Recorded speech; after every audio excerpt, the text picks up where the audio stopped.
माननीय प्रफुल्ल वानखेडे यांचं मी संयोजकांच्या वतीनं आणि आपल्या सगळ्यांच्या वतीनं स्वागत करतो।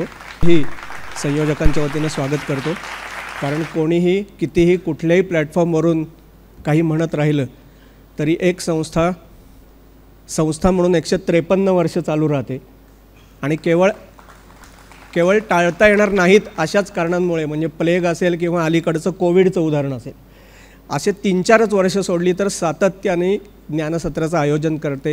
हे कदाचित जगातलं एकमेव उदाहरण आहे। आपल्या सगळ्यांचंही मनपूर्वक स्वागत।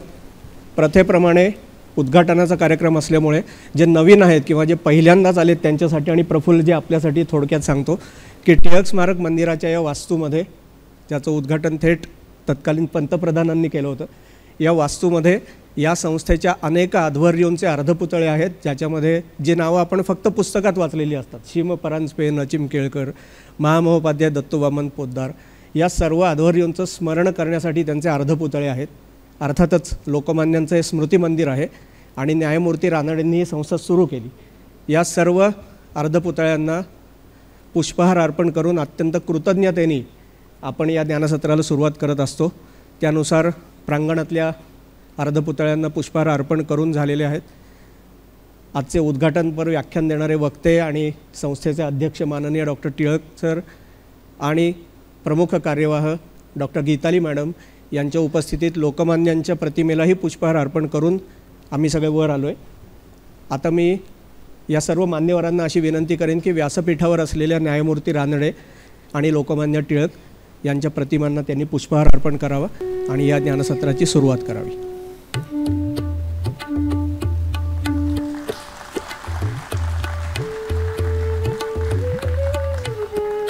न्यायमूर्ती रानडेंनी स्थापन केलेल्या संस्थांची नावं आज उच्चारणं पुढच्या पिढीला जरा अवघड जातं। वक्तृत्वोत्तेजक सभा, ग्रंथोत्तेजक सभा, वेदशास्त्रोत्तेजक सभा असं म्हणावं लागतं। पण मला आपल्याला सांगू द्या की आपल्यासारख्या दर्दी, समीक्षक, सामाजिक भान असलेल्या लोकांच्या साक्षीनं या सर्व संस्था आजही कार्यरत आहेत।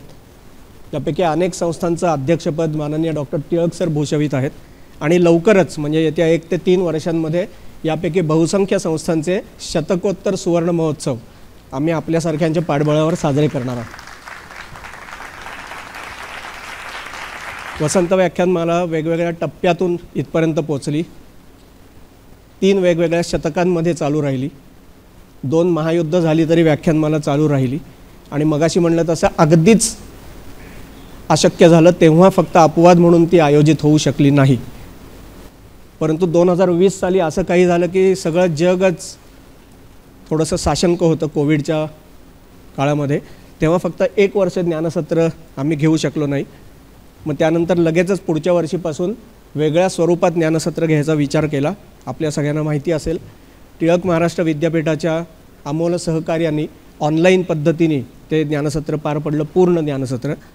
विशेषतः टिळक महाराष्ट्र विद्यापीठाचा जो माध्यम विभाग आहे, मीडिया विभाग, त्यांच्या तांत्रिक सहकार्याने आणि इतरही सर्व सहकार्याशिवाय हे शक्य झालं नसतं। कारण या सर्व व्याख्यानांचं ध्वनिचित्रमुद्रण, त्याचं संपादन, त्याच्यानंतर ते यूट्यूबवर अपलोड करणं आणि आपल्याला वाटतं त्यापेक्षा व्याख्यानाशी संबंधित बरीच इतर कामं असतात। गीताली मॅडम साक्षीला आहेत, एका व्याख्यानाला 10,000पेक्षा जास्त लोकांनी प्रतिसाद दिला जेव्हा टिमोवीच्या सहकार्याने ऑनलाईन व्याख्यान आम्ही सुरू केले। तेव्हा टिळक महाराष्ट्र विद्यापीठाच्या माध्यम विभागाचे मनपूर्वक आभार सुरुवातीलाच व्यक्त करतो। तरुणाई आता जास्त येते श्रोत्यांमध्ये, त्यांना सांगतो की ही सर्व व्याख्यानं यूट्यूबवर नंतरही उपलब्ध असणार आहेत। टिमोवीच्या माध्यम विभागाच्या सहाय्याने याचं ध्वनिचित्रमुद्रण चालू आहे आणि ते यथायोग्य संपादनानंतर लवकरच अपलोड केलं जाईल आणि ते श्रोत्यांना, इच्छुकांना नंतर प्रदीर्घ काळ बघता येईल। टिमोवीच्या म्हणजे टिळक महाराष्ट्र विद्यापीठाच्या माध्यम विभागाने आता नवनवीन क्षेत्रात पदार्पण केलेलं आहे। ॲव्हिड सारख्या मोठ्या ब्रँडचा स्टुडिओ माझ्या याच मंदिराच्या वास्तूत सुरू झालेला आहे। तेव्हा या एका वेगळ्या करिअरच्या संधीच्या शोधात असणाऱ्यांसाठी सुद्धा हे एंटायसिंग म्हणता येईल अशी एक गोष्ट आहे। जरूर याचा सगळ्यांनी नोंद घ्यावी। आपण आजच्या कार्यक्रमाकडे वळूयात। अनेक वर्ष मी सांगत राहिलो, नियमित श्रोत्यांना माहिती आहे की एकेकाळचं वसंत व्याख्यानमालेतलं अध्यक्षीय भाषण हा सुद्धा पत्रकार बंधूंनाही माहिती आहे, बातमीच्या चौकटीचा विषय असायचा। कारण द.वा. पोद्दार अध्यक्षस्थानी असायचे आणि वक्त्याला चक्क भीती वाटायची। असं अनेक मोठ्या मोठ्या वक्त्यांनी लिहून ठेवलं आहे, म्हणून सांगायचं धाडस करतो की वक्त्यांना चक्क भीती वाटायची की माझ्या विषयाचा व्यासंग आहेच, मी उत्तम बोलीनच, पण माझ्या व्याख्यानानंतर दवा पोद्दार काय बोलतील. या व्याख्यानमालेला जे विचक्षण नेतृत्व लाभलं इतक्या वर्षांमध्ये, त्यापैकी गेले 2 अध्यक्ष म्हणजे विद्यमान अध्यक्ष माननीय डॉक्टर दीपक टिळक आणि तत्पूर्वीचे अध्यक्ष आदरणीय जयंतराव टिळक म्हणजे दादा, या दोघांनी असा पुरोगामी निर्णय घेतला की आता काळ बदलतो आहे आणि त्यामुळे अध्यक्षीय समारोप असं आम्ही न करता आम्ही फक्त अध्यक्षीय मनोगत व्यक्त करू. त्यामुळे दवा पोद्दारांच्या काळातली प्रथा बदलून आता आपण अध्यक्षीय मनोगताने उद्घाटन आणि समारोप कार्यक्रमाची सुरुवात करत असतो. पण तत्पूर्वी पोद्दारांचं नाव निघाले तेव्हा सभ्यतेच्या सभांच्या संकेतांचं पालन करणं अत्यावश्यक आहे. म्हणून मी टिळक महाराष्ट्र विद्यापीठाच्या कुलगुरू आणि वसंत व्याख्यानमालेचे कार्यवाहक माननीय डॉक्टर गीताली टिळक मॅडम यांना अशी विनंती करीन की त्यांनी संयोजकांच्या वतीनं आणि सर्व श्रोत्यांच्या वतीनं आजचे वक्ते माननीय प्रफुल्ल वानखेडे यांचं पुष्पगुच्छ देऊन स्वागत करावं.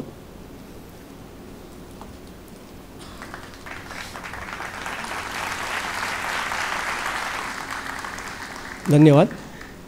मी गीताली मॅडमना विनंती करेन की त्यांनी या कार्यक्रमाचे अध्यक्ष आणि संस्थेचेही अध्यक्ष माननीय डॉक्टर दीपक टिळक यांचं पुष्पगुच्छ देऊन स्वागत करावं.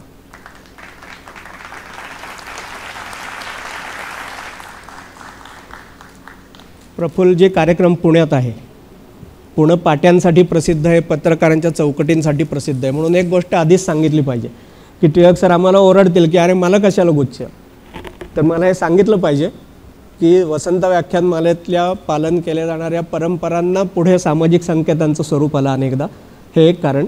आणि दुसरं, खरोखरी गेल्या काही 2 तपांपेक्षा अधिक काळामध्ये डॉक्टर टिळक सरांनी सूत्र स्वीकारल्यानंतर आम्ही काट टाकली एका अर्थाने. इथे ऑडिओ व्हिज्युअल व्याख्यानं व्हायला लागली, इथे सेमिनार्स व्हायला लागले आणि आता तर ते यूट्यूबपर्यंत पोचलं. वेदशास्त्रोत्तेक सभेचा जो उल्लेख केला तिथल्या सगळ्या वैदिक पठणाच्या CD करायचा प्रकल्प टिळक सरांनी सुरू केला. तेव्हा हे फक्त औपचारिकता नाही, हे आम्हाला नवीन दृष्टी देणाऱ्या अध्यक्षांविषयीची कृतज्ञतासुद्धा आहे. मी आधी उल्लेख केला तसं अध्यक्षीय मनोगत होऊन त्यानंतर उद्घाटनपर व्याख्यान होईल. अध्यक्षीय मनोगत व्यक्त करण्यासाठी मी विनंती करीन, तत्पूर्वी जरी गरज नसली पुण्याच्या टिळक स्मारक मंदिरात टिळक सरांची ओळख करून द्यायची, तरी पुन्हा एकदा त्याच महनीय व्यक्तींचं स्मरण करून दवा पोद्दारांपासून आदरणीय दादांपर्यंत 2च मिनिटात मी टिळक सरांची ओळख करून देतो. विशेषतः पुण्याबाहेरूनही काही श्रोते आज आलेत, त्यांच्यासाठी तर हे आवर्जून मला सांगितलं पाहिजे की वेदांचं संवर्धन, शिक्षण क्षेत्र, पत्रकारिता, क्रीडा आणि इतर अनेक सामाजिक संस्था अशा 5-5 क्षेत्रांमध्ये गेली 3 तपं अत्यंत सक्रिय असलेलं असं व्यक्तिमत्व आहे म्हणजे माननीय डॉक्टर दीपक टिळक सर. ते केवळ लोकमान्यांचा थेट वारसा सांगतात असं नाही, तर त्यांनी जेव्हा संस्थांचं नेतृत्व स्वीकारलं तेव्हा त्यातल्या बहुसंख्य संस्थांचा कायापालट केला. टिळक महाराष्ट्र विद्यापीठाच्या विद्यार्थी संख्येमध्ये, अभ्यासक्रम संख्येमध्ये आणि इन्फ्रास्ट्रक्चरल डेव्हलपमेंटमध्ये काही 100% वाढ टिळक सरांनी सूत्र घेतल्यानंतर केली. वेदशास्त्रोत्तेजक सभेमध्ये मी सांगितलं तसं वेदांच्या पठणाचं, कारण अनेक शाखा आता अस्तंगत होण्याचा धोका आहे, तेव्हा त्याचं CD रूपांतर व्हावं हा अट्टहास, हा आग्रह टिळक सरांनी घेतला आणि त्यासाठी जे सहकार्य असेल ते केलं. शेवटचा एक उल्लेख जरूर केला पाहिजे, केसरीसारख्या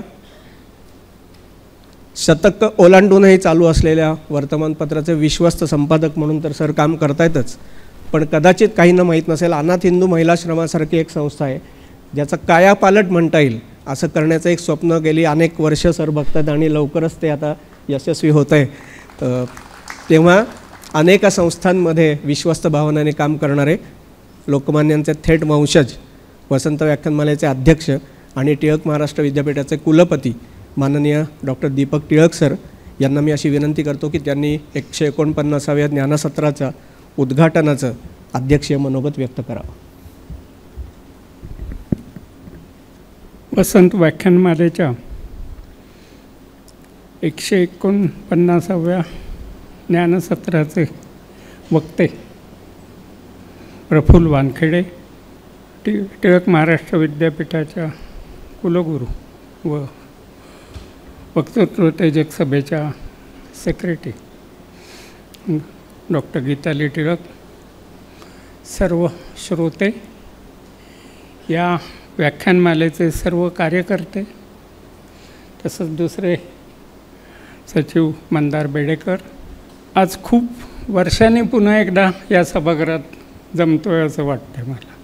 कारण करोनानंतर तो एक खंड पडला आणि मग आम्ही वेगवेगळे प्रयोग केले. सगळ्यांना ते पटले नाही पटले त्याच्या आम्ही रिॲक्शन घेत होतो.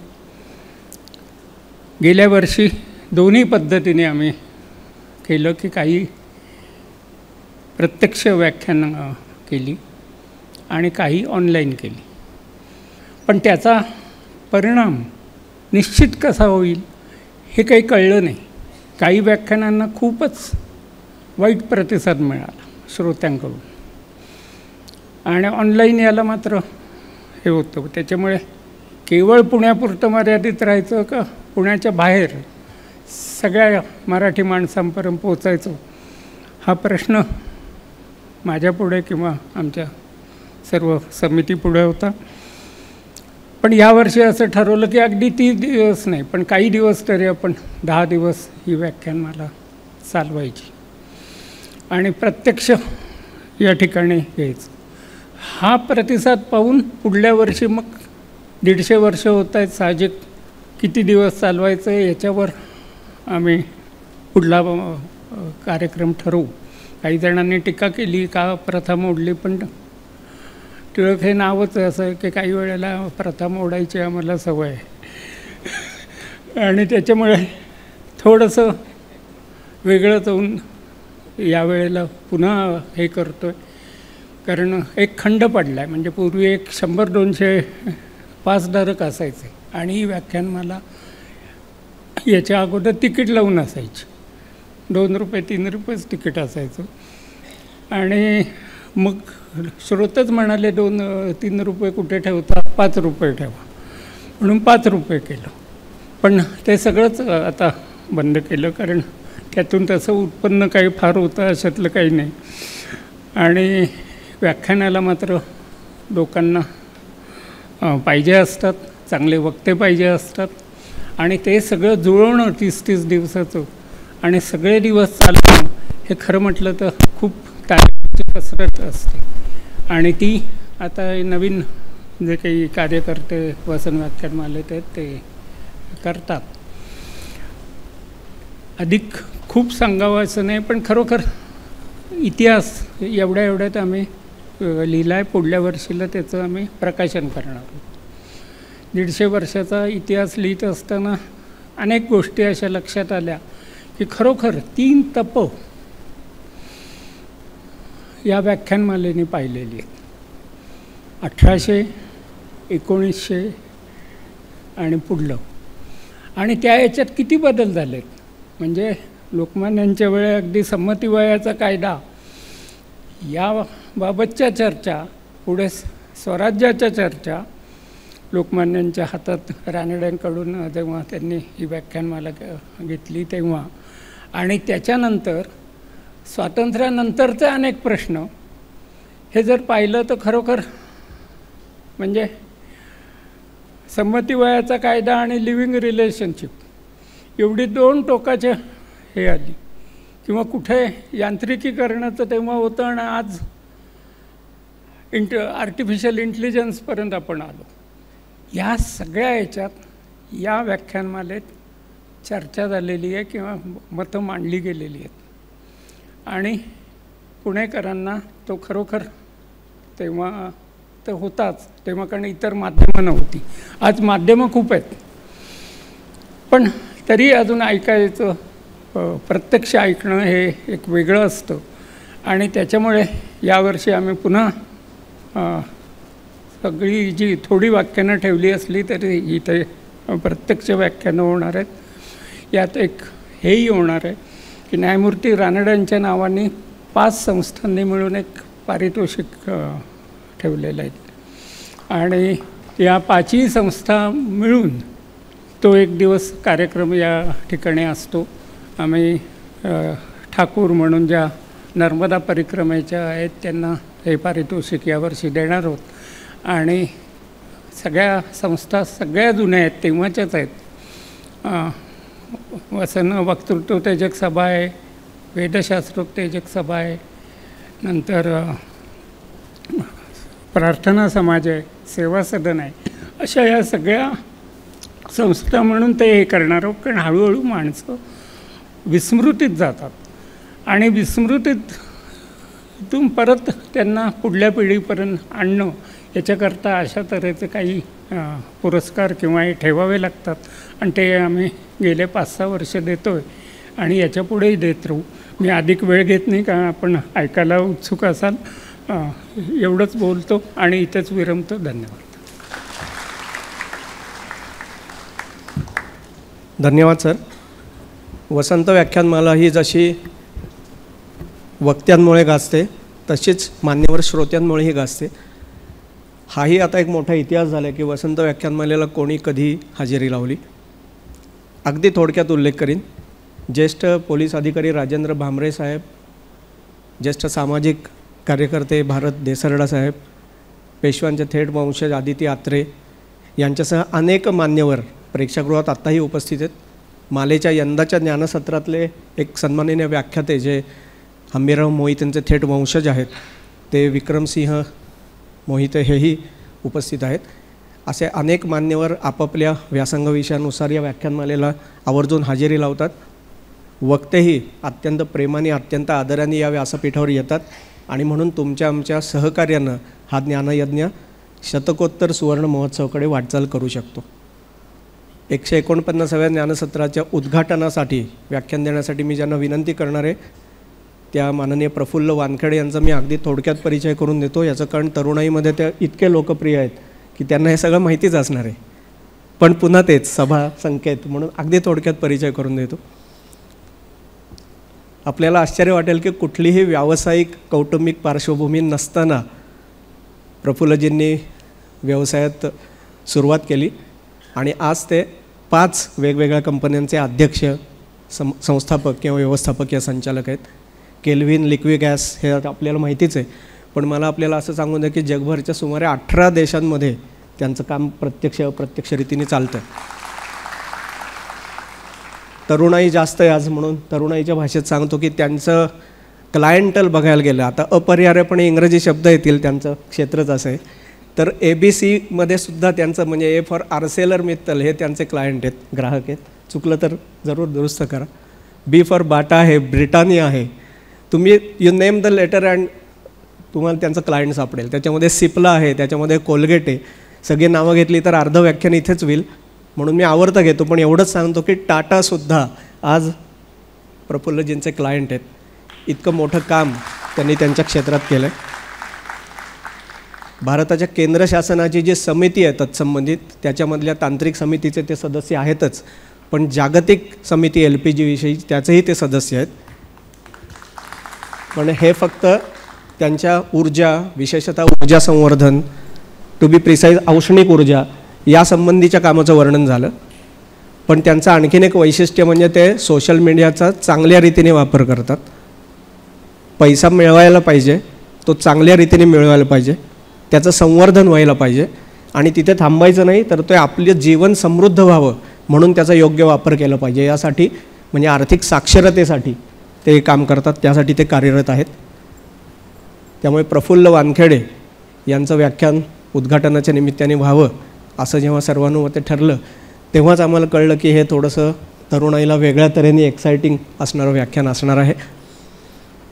प्रफुल्लजी आपलं या व्याख्यानमालेच्या उद्घाटकांची सुद्धा एक परंपरा आहे, कारण 149 हा आकडाच छोटा नाही. या उद्घाटकांमध्ये राज्यपाल येऊन गेलेले आहेत, या उद्घाटकांमध्ये अनेक केंद्रीय मंत्री, मुख्यमंत्री येऊन गेलेले आहेत, वसंत साहित्य संमेलनाचे अनेक अध्यक्ष येऊन गेलेले आहेत. वसंत व्याख्यानमालेच्या उद्घाटकांच्या या नामावळीत आजपासून प्रफुल्ल वानखेडे हे नाव समाविष्ट होणार आहे. मगाशी अनौपचारिक बोलत असताना त्यांच्या बोलण्यात एक उल्लेख आला की ते आधी फक्त इंग्रजी लिहायचे, कारण त्यांचं क्षेत्रच अभियांत्रिकीशी संबंधित आहे. मग नंतरच्या काळात ते मराठी लिहायला लागले. आपल्याला आश्चर्य वाटेल की जेव्हा त्यांचं गोष्ट पैशा पाण्याची प्रसिद्ध झालं तेव्हा ते विक्रमी खपाचं पुस्तक ठरलं. आणि म्हणून आज या उद्घाटनाच्या निमित्ताने तरुणांनो मिळवा शाश्वत श्रीमंती या विषयावर त्यांनी श्रोत्यांशी संवाद साधावा असं ठरलं. 149व्या ज्ञानसत्राच्या या उद्घाटनपर व्याख्यानासाठी प्रफुल्लजी आपलं पुन्हा एकदा मनपूर्वक स्वागत. आपण व्याख्यानाला सुरुवात करावी अशी विनंती आहे. माननीय श्री प्रफुल्ल वानखेडे. विषय तरुणांनो मिळवा शाश्वत श्रीमंती.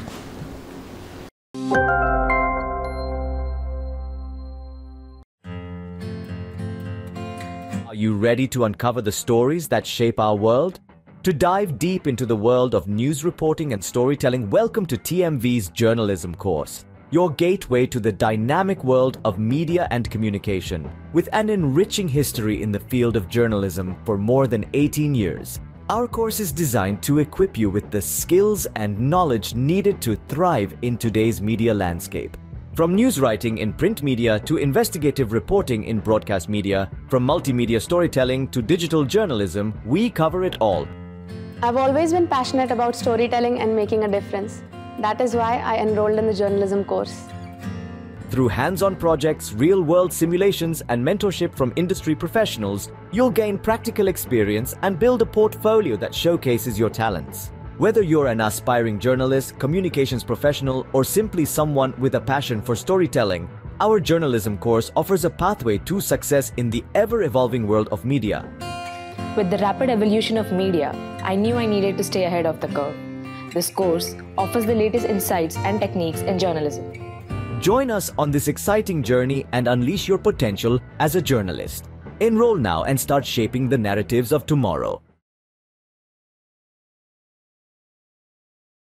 सर्वांना नमस्कार. पूर्वी वाटायचं बोलणं खूप सोपं आहे, लिहिणं खूप अवघड आहे. नंतर लिहायला लागलो आणि सत्य परिस्थिती कळाली की लिहिणं सोपं आहे, बोलायचं प्रकरण तेही एवढ्या लोकांच्या समोर खूप अवघड आहे. मी एक गोष्ट प्रामाणिकपणे सर्वांना विनंती करून सांगतो की मी काही वक्ता नाही आहे. मी खरं तर अशा प्रकारची भाषणं आणि ह्या गोष्टी बऱ्याच वेळेला टाळतो. म्हणजे पुस्तकाच्या संदर्भातही जेवढे कार्यक्रम झाले त्या जवळपास सगळ्या कार्यक्रमांमध्ये मी मुलाखती दिलेत, कारण भाषण हा माझा प्रांत नाही आहे.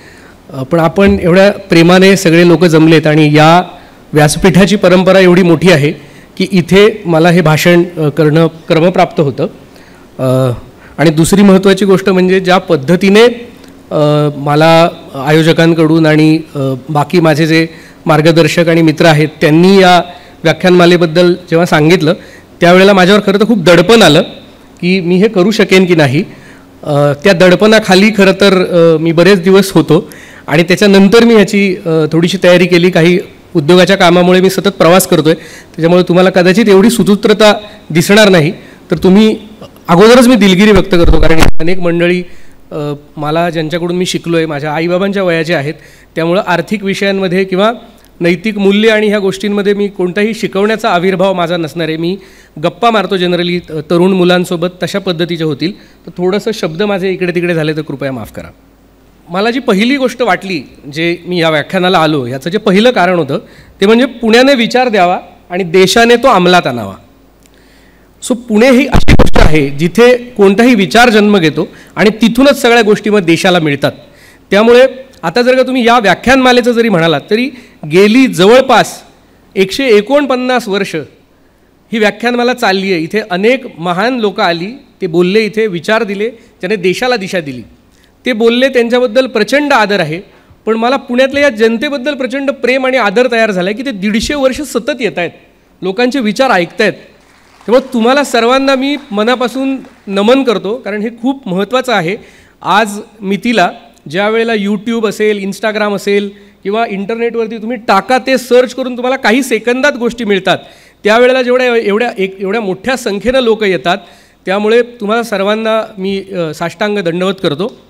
खरं तर महाराष्ट्राची व्हिजन ही जी गोष्ट आहे ही गेल्या कित्येक शतकांची आहे आणि त्यातही लाँग टर्म व्हिजन नक्की काय असतं हे आपल्याला देशाला जर का कोणी दिलं तर ते महाराष्ट्राने दिलं.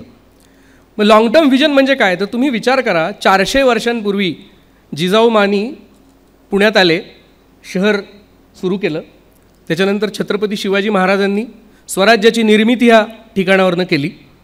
आज तुम्ही त्याच्या पुढे जाऊन बघा की कितीतरी लोक अशी झाली ज्याने संपूर्ण देशाला, अगदी टिळकांवरती मी लहानपणापासून भाषण करायचो आणि माझ्या भाषणामध्ये एक वाक्य म्हणजे स्वराज्य हा माझा जन्मसिद्ध हक्क आहे आणि तो मी मिळवणारच, हे हे जे कॉन्फिडन्सवालं वाक्य होतं त्याच्यासोबत जे मला टिळकांकडून कळलं किंवा जे मी बोलायचो भाषणांमधून, तेव्हा एक वाक्य नक्की झालं होतं माझ्या डोक्यात की या देशाचा पहिले राष्ट्रीय नेते कोण होते, तर ते लोकमान्य टिळक होते.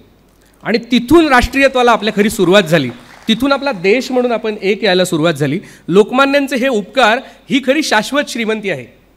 बऱ्याचदा मला असं वाटतं की लोकमान्यांच्या सोबतच त्याच्या त्या कालखंडामध्ये न्यायमूर्ती रानडे असतील, गोपाळकृष्ण गोखले असतील, आगरकर असतील, कर्वे असतील, त्याच्यानंतर ज्ञानाचं समान वाटप हा किती मोठा विचार आहे. ज्ञानाचं समान वाटप, हे ज्ञानाचं समान वाटप हा विचार रुजवणारे महात्मा फुले. आणि ज्या वेळेला युरोपामध्ये पण रेनेसान्सची चळवळ किंवा तिथे स्त्री पुरुष समानता आणि स्त्रियांचं शिक्षण याच्यावर काही काम होत नव्हतं, त्यावेळेला हे क्रांतिबा आणि सावित्रीमाई यांनी इथे पुण्यामध्ये 1848 साली मुलींसाठी शिक्षणाची व्यवस्था करणं हे किती भव्य दिव्य आहे.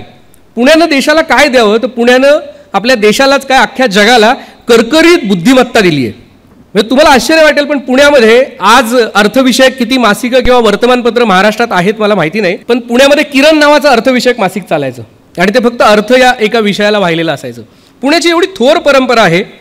आणि त्या सर्वांमध्ये मला असं वाटतं जेव्हा आपण संपत्ती, आपण पैसा या सगळ्या गोष्टींचा विचार करतो त्यावेळेला हे जग, एक गोष्ट आपण लक्षात ठेवली पाहिजे, दोनच गोष्टींवरती चालतं हे जग चालतं. ती पहिली गोष्ट म्हणजे प्रखर आणि अत्यंत तीक्ष्ण बुद्धिमत्ता, आणि दुसरं गोष्टीवरून चालतं ते म्हणजे त्या माणसाकडे किती पैसा आहे. ज्या माणसाकडे ती बौद्धीची क्षमता आहे, संपत्ती आहे आणि त्याच्याकडे तो पैसा आहे, त्याचवेळी त्या माणसाकडे जर सत्ता आली तर काय होऊ शकतं याचं सर्वोत्तम उदाहरण आपल्याला महाराष्ट्रात पाहायला मिळतं. आणि ते तुम्हाला शाहू महाराज असतील किंवा सयाजीराव गायकवाड महाराज असतील यांच्याकडून आपल्याला ठळकपणे कळतं. कारण त्यांनी सत्ता आणि पैसा जसा जनतेसाठी त्यांचा वापर केला त्याचा, आणि ज्या पद्धतीने म्हणजे गायकवाड महाराजांनी तर बडोदा इतकं मोठं केलं होतं की कोणी एकेकाळी ते जगातल्या सर्वात श्रीमंत संस्थानांपैकी एक गिनलं जात होतं. आणि शाहू महाराजांनी त्या काळात इथे सर्वांना शिक्षणाचा अधिकार दिला होता.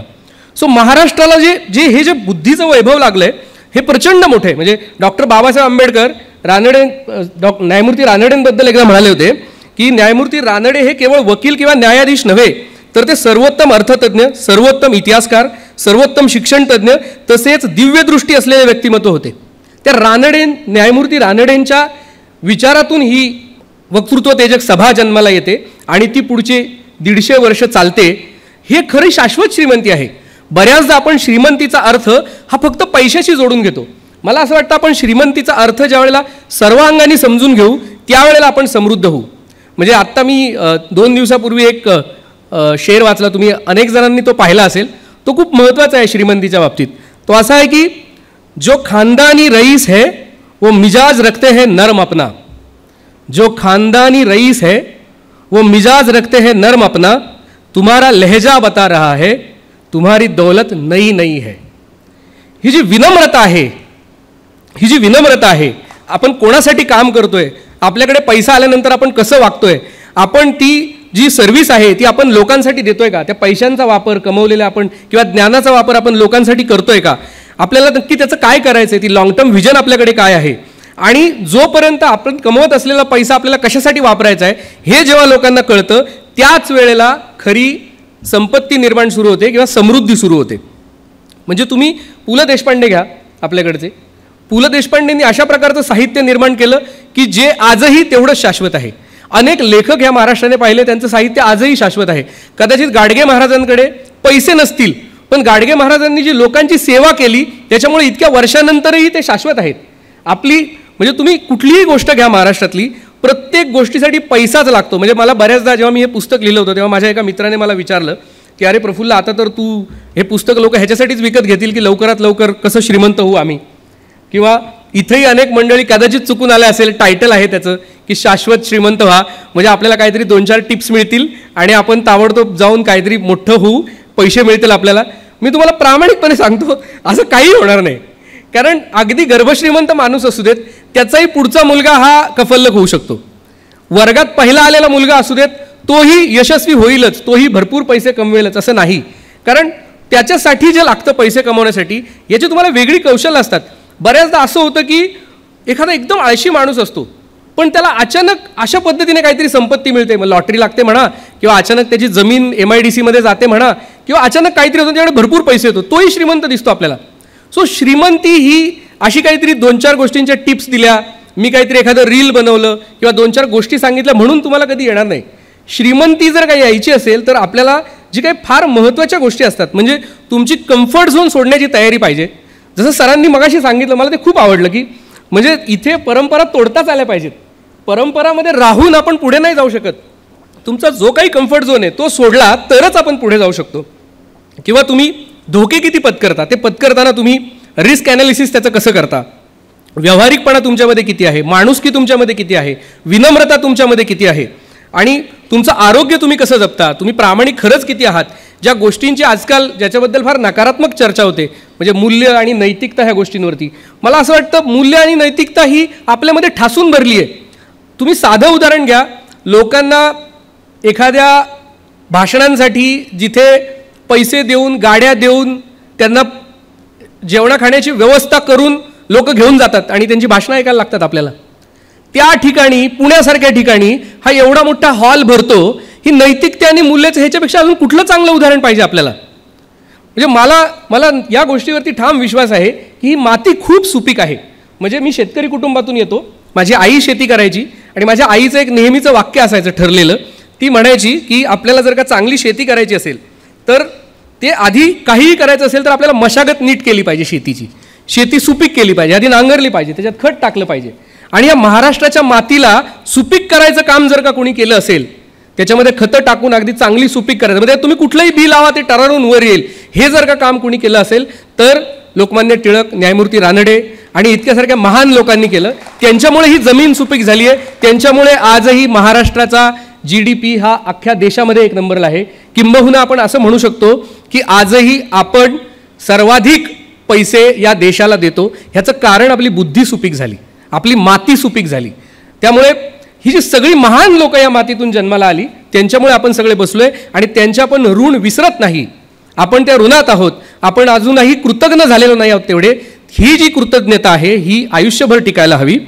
म्हणजे ज्या ज्या वेळेला, म्हणजे मला जेव्हा पोरे सरांचा फोन आला होता या व्याख्यानमालासाठी की तुम्ही काय विषय काय निवडायचा, आणि त्यांच्या बोलण्यातून आलं की तुम्ही शाश्वत समृद्धीबद्दल बोला आणि मग नंतर ठरलं शाश्वत श्रीमंतीबद्दल बोला.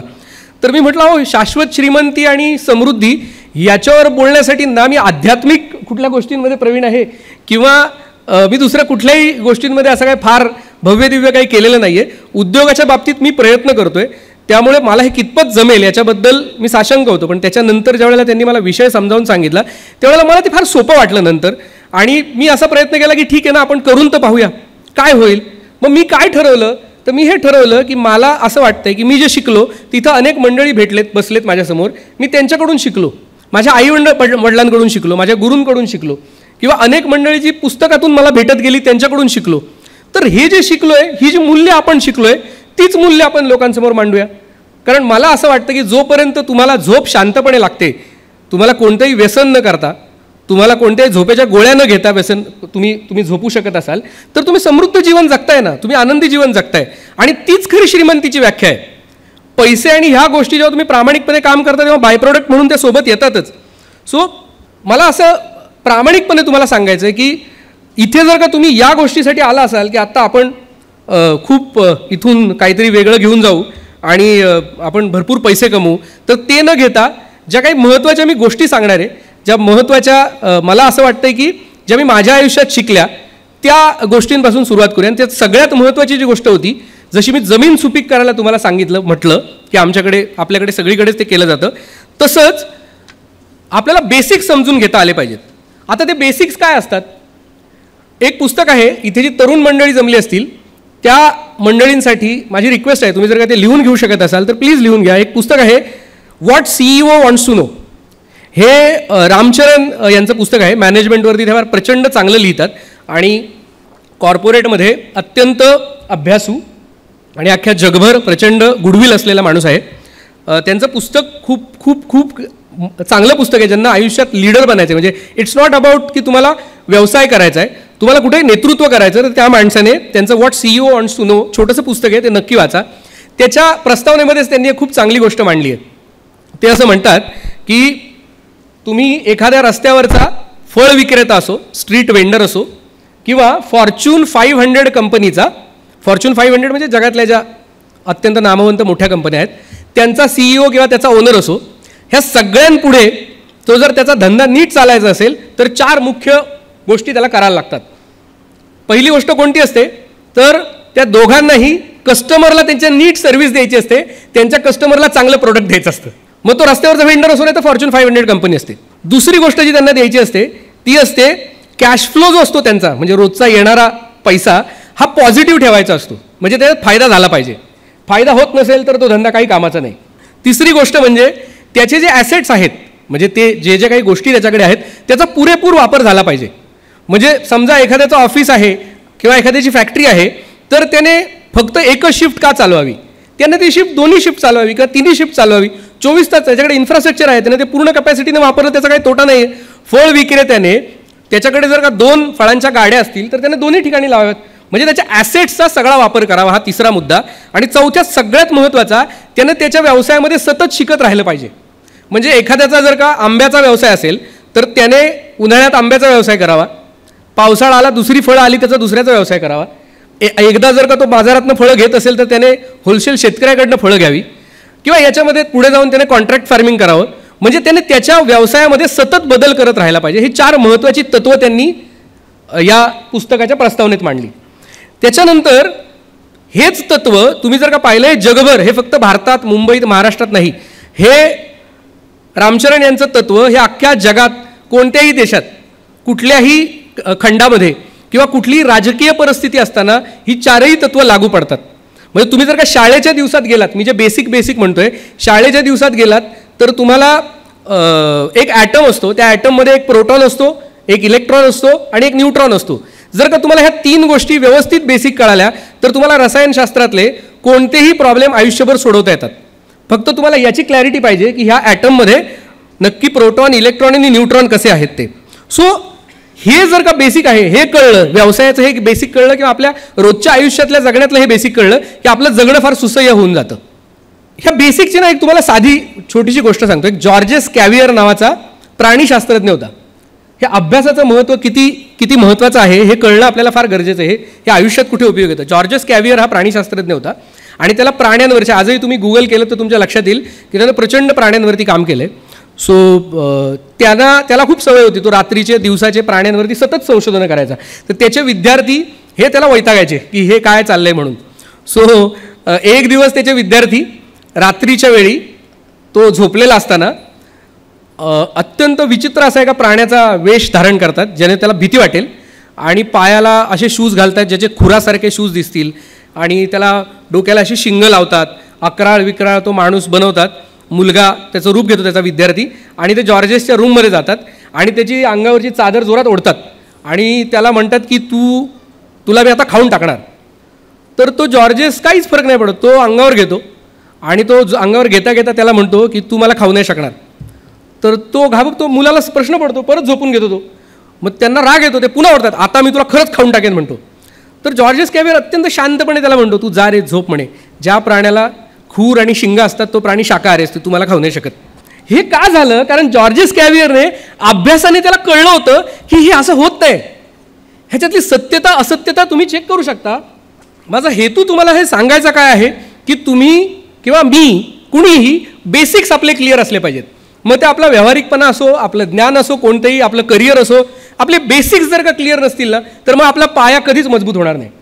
दुसरी गोष्ट ह्याच्यात अजून एक, आता हे झालं जॉर्जेस कॅव्हियरला नॉलेज आहे किंवा त्याला ज्ञान आहे, त्याच्यामुळे जॉर्जेस कॅव्हियर घाबरला नाही. याच्याच बरोबरीने एक दुसरी गोष्ट आहे कोलंबसची. कोलंबस ज्या वेळेला जगप्रदर्शना करत होता त्यावेळेला एक काळ असा आला की अचानक त्याची 2 जहाजं खराब झाली कोलंबसची, आणि जहाजं खराब झाली आणि मग तो एका समुद्रकिनाऱ्याला लागला. तो होता आजचा जमैका नावाचा, आत्ता जो जमैका आहे त्या जमैका प्रांतात उतरला. तो तिथे अरावाक नावाची आदिवासी लोकांची वस्ती होती. तो ज्या वेळेला तिथे गेला त्याच्या सगळ्या कबिल्यासह, ते बोटी आणि ते सगळं उतरवून त्याची माणसं वगैरे, तर त्यावेळेला त्या लोकांनी पहिल्यांदा त्याची खूप सेवा केली, त्याला चांगलं ट्रीट केलं. पण नंतर ही लोकं पण चांगली होती, आदर तिथे वगैरे चांगलं करायची, त्यामुळे कोलंबस आणि त्याच्या माणसांची मज्जा होती. पण ह्याचं जहाजाला ह्याने जी मदत मागवली होती कोलंबसने, ते त्याला मदतच मिळत नव्हती. आता माणूस आपल्याकडे जरी पाहुणा आला तरी पण 1 दिवस सेवा करू, 2 दिवस सेवा करू, नंतर लोक वैतागतात ना, अरे जाय ना आता पाहुणा कुठला राहिला, मग कर अपमान त्याचा. सो अशा गोष्टी होतात. मग त्याला तसंच व्हायला लागलं, यांना वेळेवर जेवण देणार. मग कोलंबसची माणसं चिडचिड करायला लागली की आता आम्ही जाणार. कोलंबसलाही टेन्शन. पण कोलंबसकडे ना त्यावेळेला त्याच्याकडं एक सारणी होती ज्याच्यामध्ये चंद्रग्रहण कधी आहे, सूर्यग्रहण कधी आहे, ह्या गोष्टी त्याला माहिती होत्या. त्याच्याकडे पुस्तकात व्यवस्थित लिहिलेल्या होत्या आणि त्याला चांगलं ज्ञान होतं. त्याला समजत नाही आता काय करायचं. मग तो बरोबर त्या चंद्रग्रहणाच्या काही दिवस आधी ते जे लोक असतात तिथले स्थानिक, त्यांच्या म्होरक्याला जाऊन भेटतो आणि त्याला सांगतो की तुम्ही हे जे आम्ही पाहुणे असतानाही त्रास देताय तुम्ही आम्हाला, हे तुम्हाला फार त्रासदायक होणार आहे आणि पुढच्या 3 दिवसांनी मला देवाने सांगितलं आहे माझ्या की तो तुमच्यावर कोप करणार आणि संपूर्ण चंद्र लाल होऊन तुम्ही सगळे नष्ट होऊन जाणार. ती सगळी लोकं म्हणतात काय नाही हे आपल्याला फसवते, कारण ह्यांना काही माहिती नव्हतं हे आणि आपण काय ह्याचं ऐकायचं नाही. पण तरी पण आतल्यात कुठंतरी होतं त्यांना की अरे काय झालं तर ते काही सेवा करत नाहीत. पण नेमकं 3 दिवसांनी जसं की खगोलशास्त्रामध्ये आहेच की बाबा त्यावेळेला चंद्रग्रहणाची वेळ आली आणि नेमका चंद्र तसा पद्धतीने व्हायला लागला, ती सगळेच्या सगळे तिथले गावातले लोक ती मंडळी सगळी घाबरायला लागली आणि बरोबर चंद्र लाल झाला आणि मग सगळे ह्याच्या पायाशी, महाराज आम्हाला वाचवा, कोलंबसला की आता काहीतरी करा नाहीतर हे नष्ट होऊन जाईल, आम्हाला कृपया वाचवा. आता कोलंबस म्हणाला, आता कोलंबसने हे सगळं प्लॅनच केलेलं होतं, तर तो म्हणाला की पण तुम्ही नंतर आम्हाला सगळं बरोबर कराल का, त्याच्या पद्धतीनं. म्हणे हो हो आम्ही सगळं करू. म्हणे थांबा मी जरा आता जातो आणि माझा थेट कनेक्ट आहे देवाशी, मी आतमध्ये जाऊन बोलतो आणि मी तुम्हाला सांगतो येऊन. मग तो गेला, दरवाजा बंद केला, आतमध्ये बसला. तो त्याच्या जी टाईम मशीन त्याच्याकडे असेल त्याच्यामध्ये बघून त्याला बरोबर माहिती होतं या वेळेला आता ग्रहण सुटणार आहे. बरोबर त्याच्या काही वेळ आधी आला आणि माझा संपर्क झालेला आहे, आता देव काही करणार नाही, सगळं पहिल्यासारखं होईल आणि पुन्हा तुम्हाला चंद्र दिसेल. आणि मग तसंच होतं, काही वेळात सगळं परत नॉर्मल होऊन जातं आणि लोक आनंदाने नाचायला लागतात आणि त्याच्यानंतर पुढची 2 वर्ष चांगली सेवा होते त्याची आणि मग तो तिथून पुढे त्याच्या पुढच्या प्रवासाला लागतो. हे कसं शक्य झालं तर त्याला कळलं की त्याचं ज्ञान नक्की वापरायचं आहे कुठं. ज्या वेळेला तुम्हाला संकट असो, पैसा असो, योग्य वेळी योग्य ठिकाणी तुम्हाला तुमची बुद्धी वापरता यायला पाहिजे आणि त्याच वेळेला जर तुमच्याकडे ती बुद्धी नसेल तर तुमचा कोणतरी मग वापर करतं. ते जर का तुम्हाला तुमचा वापर होऊन द्यायचा नसेल तर सगळ्यात महत्त्वाची गोष्ट ती कोणती असेल तर ती म्हणजे शिक्षण, अभ्यास आणि बुद्धिमत्ता. सो जास्तीत जास्त प्रयत्न केला पाहिजे की आपण कशा पद्धतीने वाचन करू, कशा पद्धतीने शिक्षण घेऊ आणि याचे जे फायदे मिळतात ते तुम्हाला पुढे चक्रवाढ व्याजाप्रमाणे ते मिळत राहतात. सो ह्या छोट्या छोट्या गोष्टी असतात ज्या मी आयुष्यात वाचल्या पुस्तकातून, ज्या पाहिल्या, ज्या लोकांबरोबर राहून जगल्या आणि त्याच्यातून लक्षात आलं अरे शिक्षण नसेल तर काय होणार आहे माझं. म्हणजे तुमच्यापैकी अनेक जण तुम्ही पहा, मी माझ्या पिढीतला दुसरा शिकलेला माणूस. सो शिक्षणानं काय काय होऊ शकतं. म्हणजे ही संपत्ती, पैसा ह्या एका बाजूला गोष्टी ठेवा, तुम्ही काही उदाहरणं फक्त बघा की कदाचित ती माणसं एवढी श्रीमंत नसतील जसे आज बिल गेट्स आहेत किंवा इलॉन मस्क आहे किंवा अनेक मंडळी या देशात किंवा परदेशात कितीतरी बिलेनियर्स आहेत, पण ते गेल्यानंतर किंवा ते असतानाही ते फक्त एक व्यावसायिक म्हणून असतात. पण तुम्ही नक्की इथे काय देऊन जाता शिक्षणाने.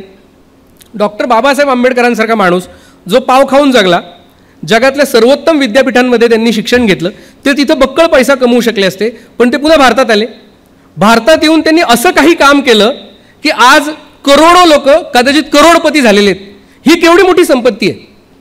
ही जी समृद्धी आहे ही शाश्वत समृद्धी आहे. शिक्षणातून जी येते ती शाश्वत समृद्धी आहे.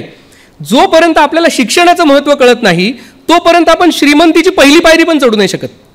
सो जर का ज्यांना खरंच श्रीमंत व्हायचं आहे, ज्यांना खरंच समृद्ध व्हायचं आहे, त्यांनी शिक्षण हा पहिला पॅरामीटर ठेवला पाहिजे की कुठल्याही परिस्थितीत मला शिकलं पाहिजे. एक ह्या पुण्यातला एक किस्सा अजून एक आहे. एक मुलगा अंबादास म्हस्के नावाचा, तुम्ही गुगल करू शकता, ही ट्रू स्टोरी आहे. त्याचा जन्म 2000 साली साधारण 2000च्या आजूबाजूला नवी मुंबईमधल्या झोपडपट्टीत झाला. त्याचे आई वडील ते ज्या इमारती बनतात त्याच्यात कन्स्ट्रक्शन वर्कर होते. त्याच्या बाजूला साईट वर्करसाठी जी आपण घरं बनवतो त्याच्यात ती राहत होते. त्याच्यातून त्या मुलाला तिथं 3-4 वर्ष राहिला आणि तिथेच आता काय शाळेत पाठवायचं कुठंतरी हे कामाला गेल्यावर, म्हणून तो महानगरपालिकेच्या शाळेत गेला. तिथे तो 1ली, 2री, 3री शिकला. मग ती इमारतीचं काम पूर्ण झालं. मग त्यांचा जो कंत्राटदार होता त्याने पिंपरी चिंचवडला एक काम घेतलं. मग त्याचे आई वडील आणि तो मुलगा हे सगळे पिंपरी चिंचवडला आले राहायला. मग पिंपरी चिंचवडमध्ये असंच बाजूला कन्स्ट्रक्शनचं काम चालू आहे, त्याच्या बाजूला हे त्या पत्र्याच्या खोलीमध्ये राहत आहेत. तिथे त्या मुलानं साधारण 5वी 6वीपर्यंत शिक्षण घेतलं महानगरपालिकेच्या पिंपरी चिंचवडच्या शाळेत. त्याच्यानंतर त्यांच्या वडिलांना पुढे कुठेतरी पिरंगूट किंवा दुसऱ्या बाजूला काहीतरी जायचं होतं. म्हणाले पोराचे फार हाल होत आहेत, त्याच्यामुळे जालन्याच्या बाजूला परतूर की काहीतरी एक गाव आहे, मला एक्झॅक्टली त्याचं आता आठवत नाही, पण ते परतूरला गेले आणि तिथं तो मामाच्या घरी त्या नातेवाईकांच्या घरी राहिला आणि तिथून पुढे त्याने 7वी ते 12वीपर्यंतचं शिक्षण पूर्ण केलं. तिथे त्याला 12वीला चांगले मार्क्स पडले आणि त्या मुलाने इथे आपल्या COEPमध्ये ॲडमिशन मिळालं त्याला ग्रॅज्युएशनला, इंजिनिअरिंगला. आता प्रवास फार रोमांचक आहे. ज्याचे आईवडील हे कन्स्ट्रक्शन वर्कर आहेत आणि जो मुलगा अशा जो महानगरपालिकेच्या शाळांमधून शिकला आहे, पुढे जिल्हा परिषदेच्या शाळेत शिकला, तो COEPला येतो. तुम्ही इमॅजिन करा, हे बोलणं, त्या लोकांमध्ये राहणं, हे वावरणं हे खूप अवघड असतं. ग्रामीण भागातल्या मुलं ही 99% तिथेच गार पडलेली असतात. एकतर आपली भाषा अशी, काय बोलतो तुम्हाला, म्हणजे एकदम तलवारच असते आपल्याकडे, किंवा अनेकदा तर आपण बुजून जातो खूप. ते मुलगा तो 12वीनंतर थेट COEPला आला. COEPला त्यानं खूप चांगले मार्क्स पाडले आणि तो बेंगलोरमध्ये एका कामासाठी गेलेला असताना त्याला असं सांगितलं की तू IITमध्ये PG कर. PG कशात कर, तर मशीन लर्निंगमध्ये. त्या मुलानं प्रयत्न केले आणि त्याला मशीन लर्निंगला IITला PGला ॲडमिशन मिळालं. आत्ता गेल्या वर्षी 2023मध्ये त्याचं पूर्ण झालं आणि त्याला टोयोटाने जपानमध्ये हायर केलं आहे. त्याचं पॅकेज 49 लाख पर ॲनम आहे. शिक्षण काय करू शकतं आपल्या आयुष्यात, शिक्षण काय करू शकतं ह्याच्यापेक्षा अजून काय चांगलं उदाहरण पाहिजे आपल्याला. आपल्या आजूबाजूला कितीतरी डॉक्टर्स दिसतात, कितीतरी अत्यंत चांगल्या पदावर गेलेली माणसं दिसतात. ही फक्त आणि फक्त शिक्षणाचा जोपर्यंत आपल्याला नक्की त्याचं महत्त्व कळत नाही तोपर्यंत आपल्या श्रीमंतीची सुरुवातच होऊ नाही शकत. एकदा तुमच्याकडे शिक्षण असलं की तुमच्याकडे नेहमी प्लॅन B तयार असतो. म्हणजे हे केलं मी, काही नाही झालं, पण माझ्याकडे शिक्षण आहे, माझ्याकडे कला आहे, मी काहीतरी करू शकतो, माझ्याकडे स्किल आहे, तर तुम्ही दुसरं काहीतरी करू शकता. पण जर तुमच्याकडे शिक्षणच नसेल, म्हणजे मी ज्या वेळेला आर्थिक साक्षरतेवरती लिहायला लागलो त्यावेळेला मी लोकांना सांगायचो बचत करा, कारण बचतही तेवढाच फार महत्त्वाचा गोष्ट आहे श्रीमंतीमध्ये. तुम्हाला प्रत्येक गोष्टीत बचत करता आली पाहिजे. पैशांमध्ये बचत करता आली पाहिजे, तुमच्या ऊर्जेमध्ये बचत करता आली पाहिजे, तुमच्या वेळेमध्ये बचत करता आली पाहिजे. फक्त हे करत असताना मी नेहमी सांगतो माणुसकीत कुठे बचत करू नका.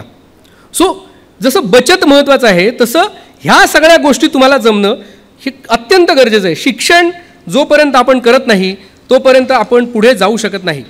आणि ज्या ज्या वेळेला आपलं शिक्षण कमी असतं त्या वेळेला आपण एका ठराविक टप्प्याच्या पुढे झेप घ्यायची म्हटलं तर खूप अवघड असते. बऱ्याचदा तुम्हाला लोक दिसतील जे म्हणतील की नाही याचं काही शिक्षण नाही झालं, हा कॉलेज ड्रॉपआउट आहे. म्हणजे अगदी बिलेनियरच्या बाबतीतही तसं म्हटलं जातं की अनेक बिलेनियर जे किंवा टेक बिलेनियर आता आहेत त्यांच्या बाबतीत ही गोष्ट फार ठासून सांगितली जाते की हा कॉलेज ड्रॉपआउट इथून आहे, हा युनिव्हर्सिटीमधून ह्या ड्रॉपआउट आहे. अरे हे अपवादाची उदाहरणं आहेत. तुमच्यापैकी बऱ्याच जणांनी क्वांटम फिजिक्स नावाची गोष्ट अभ्यासली असेल. क्वांटम फिजिक्समध्ये एक क्वांटम लीप नावाचा प्रकार येतो ज्याला मॅनेजमेंटच्या भाषेमध्ये आम्ही बिग लीप असं म्हणतो. ठीक आहे, बिग लीप म्हणजे काय की समजा लांब उडीचं तुम्ही उदाहरण घेतलं तर आपण साधारणपणे एक सर्वसामान्य माणूस किती लांब उडी मारेल, तर मी इथून मारेन समजा 5 फूट, 10 फूट, 15 फूट एखादा मारेल, बरोबर. वर्ल्ड रेकॉर्ड कितीचं आहे माहिती आहे तुम्हाला लांब उडीचं? तुमच्यापैकी कोणाला माहिती आहे लांब उडीचं world record? Can you imagine? 31.5 फुटाचं वर्ल्ड रेकॉर्ड आहे. म्हणजे एक सर्वसामान्य माणूस 30 फुटांपेक्षा जास्त उडी मारू शकतो. ही बिग लीप झाली.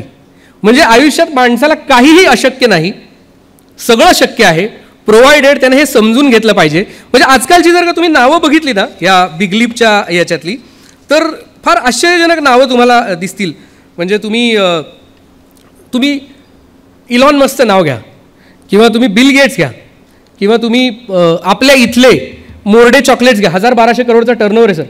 औरंगाबादला एक कंपनी आहे, श्रीकांत बडवे त्याचे ओनर आहेत, बेलराईज नावाची मराठी माणसाची कंपनी आहे. 6,500 करोडचा टर्नओव्हर आहे. प्राज इंडस्ट्रीजचे प्रमोद चौधरी आज इथेनॉलमध्ये त्यांचं भारतात नव्हे तर जगात नाव आहे. म्हणजे आपल्या मातीतही अशी मंडळी आहेत की. सो बिग लीप हा जो प्रकार आहे तो फार कमी लोकांना शक्य असतो. सगळ्यांना जर का ते शक्य करायचं असेल तर ह्याच्यासाठी शिक्षणाचा खूप महत्त्वाचा रोल आहे. आणि शिक्षण जोपर्यंत आपल्याकडे असेल तर त्यावेळेला अगदी तुम्हाला थोडासा निगेटिव्ह डेटा सांगतो. आपल्या महाराष्ट्रामध्ये प्रचंड आत्महत्या होतात. शेतकऱ्यांच्या आत्महत्या खूप होतात, मजुरांच्या आत्महत्या खूप होतात. त्याच्यामध्ये सर्वात कमी आत्महत्या ह्या जे पोस्ट ग्रॅज्युएट झालेत त्यांच्या सर्वाधिक कमी आत्महत्या होतात. म्हणजे शिक्षण हे तुम्हाला विचार करण्याची शक्ती देतं, तुम्हाला माघार घ्यायची शक्ती देतं.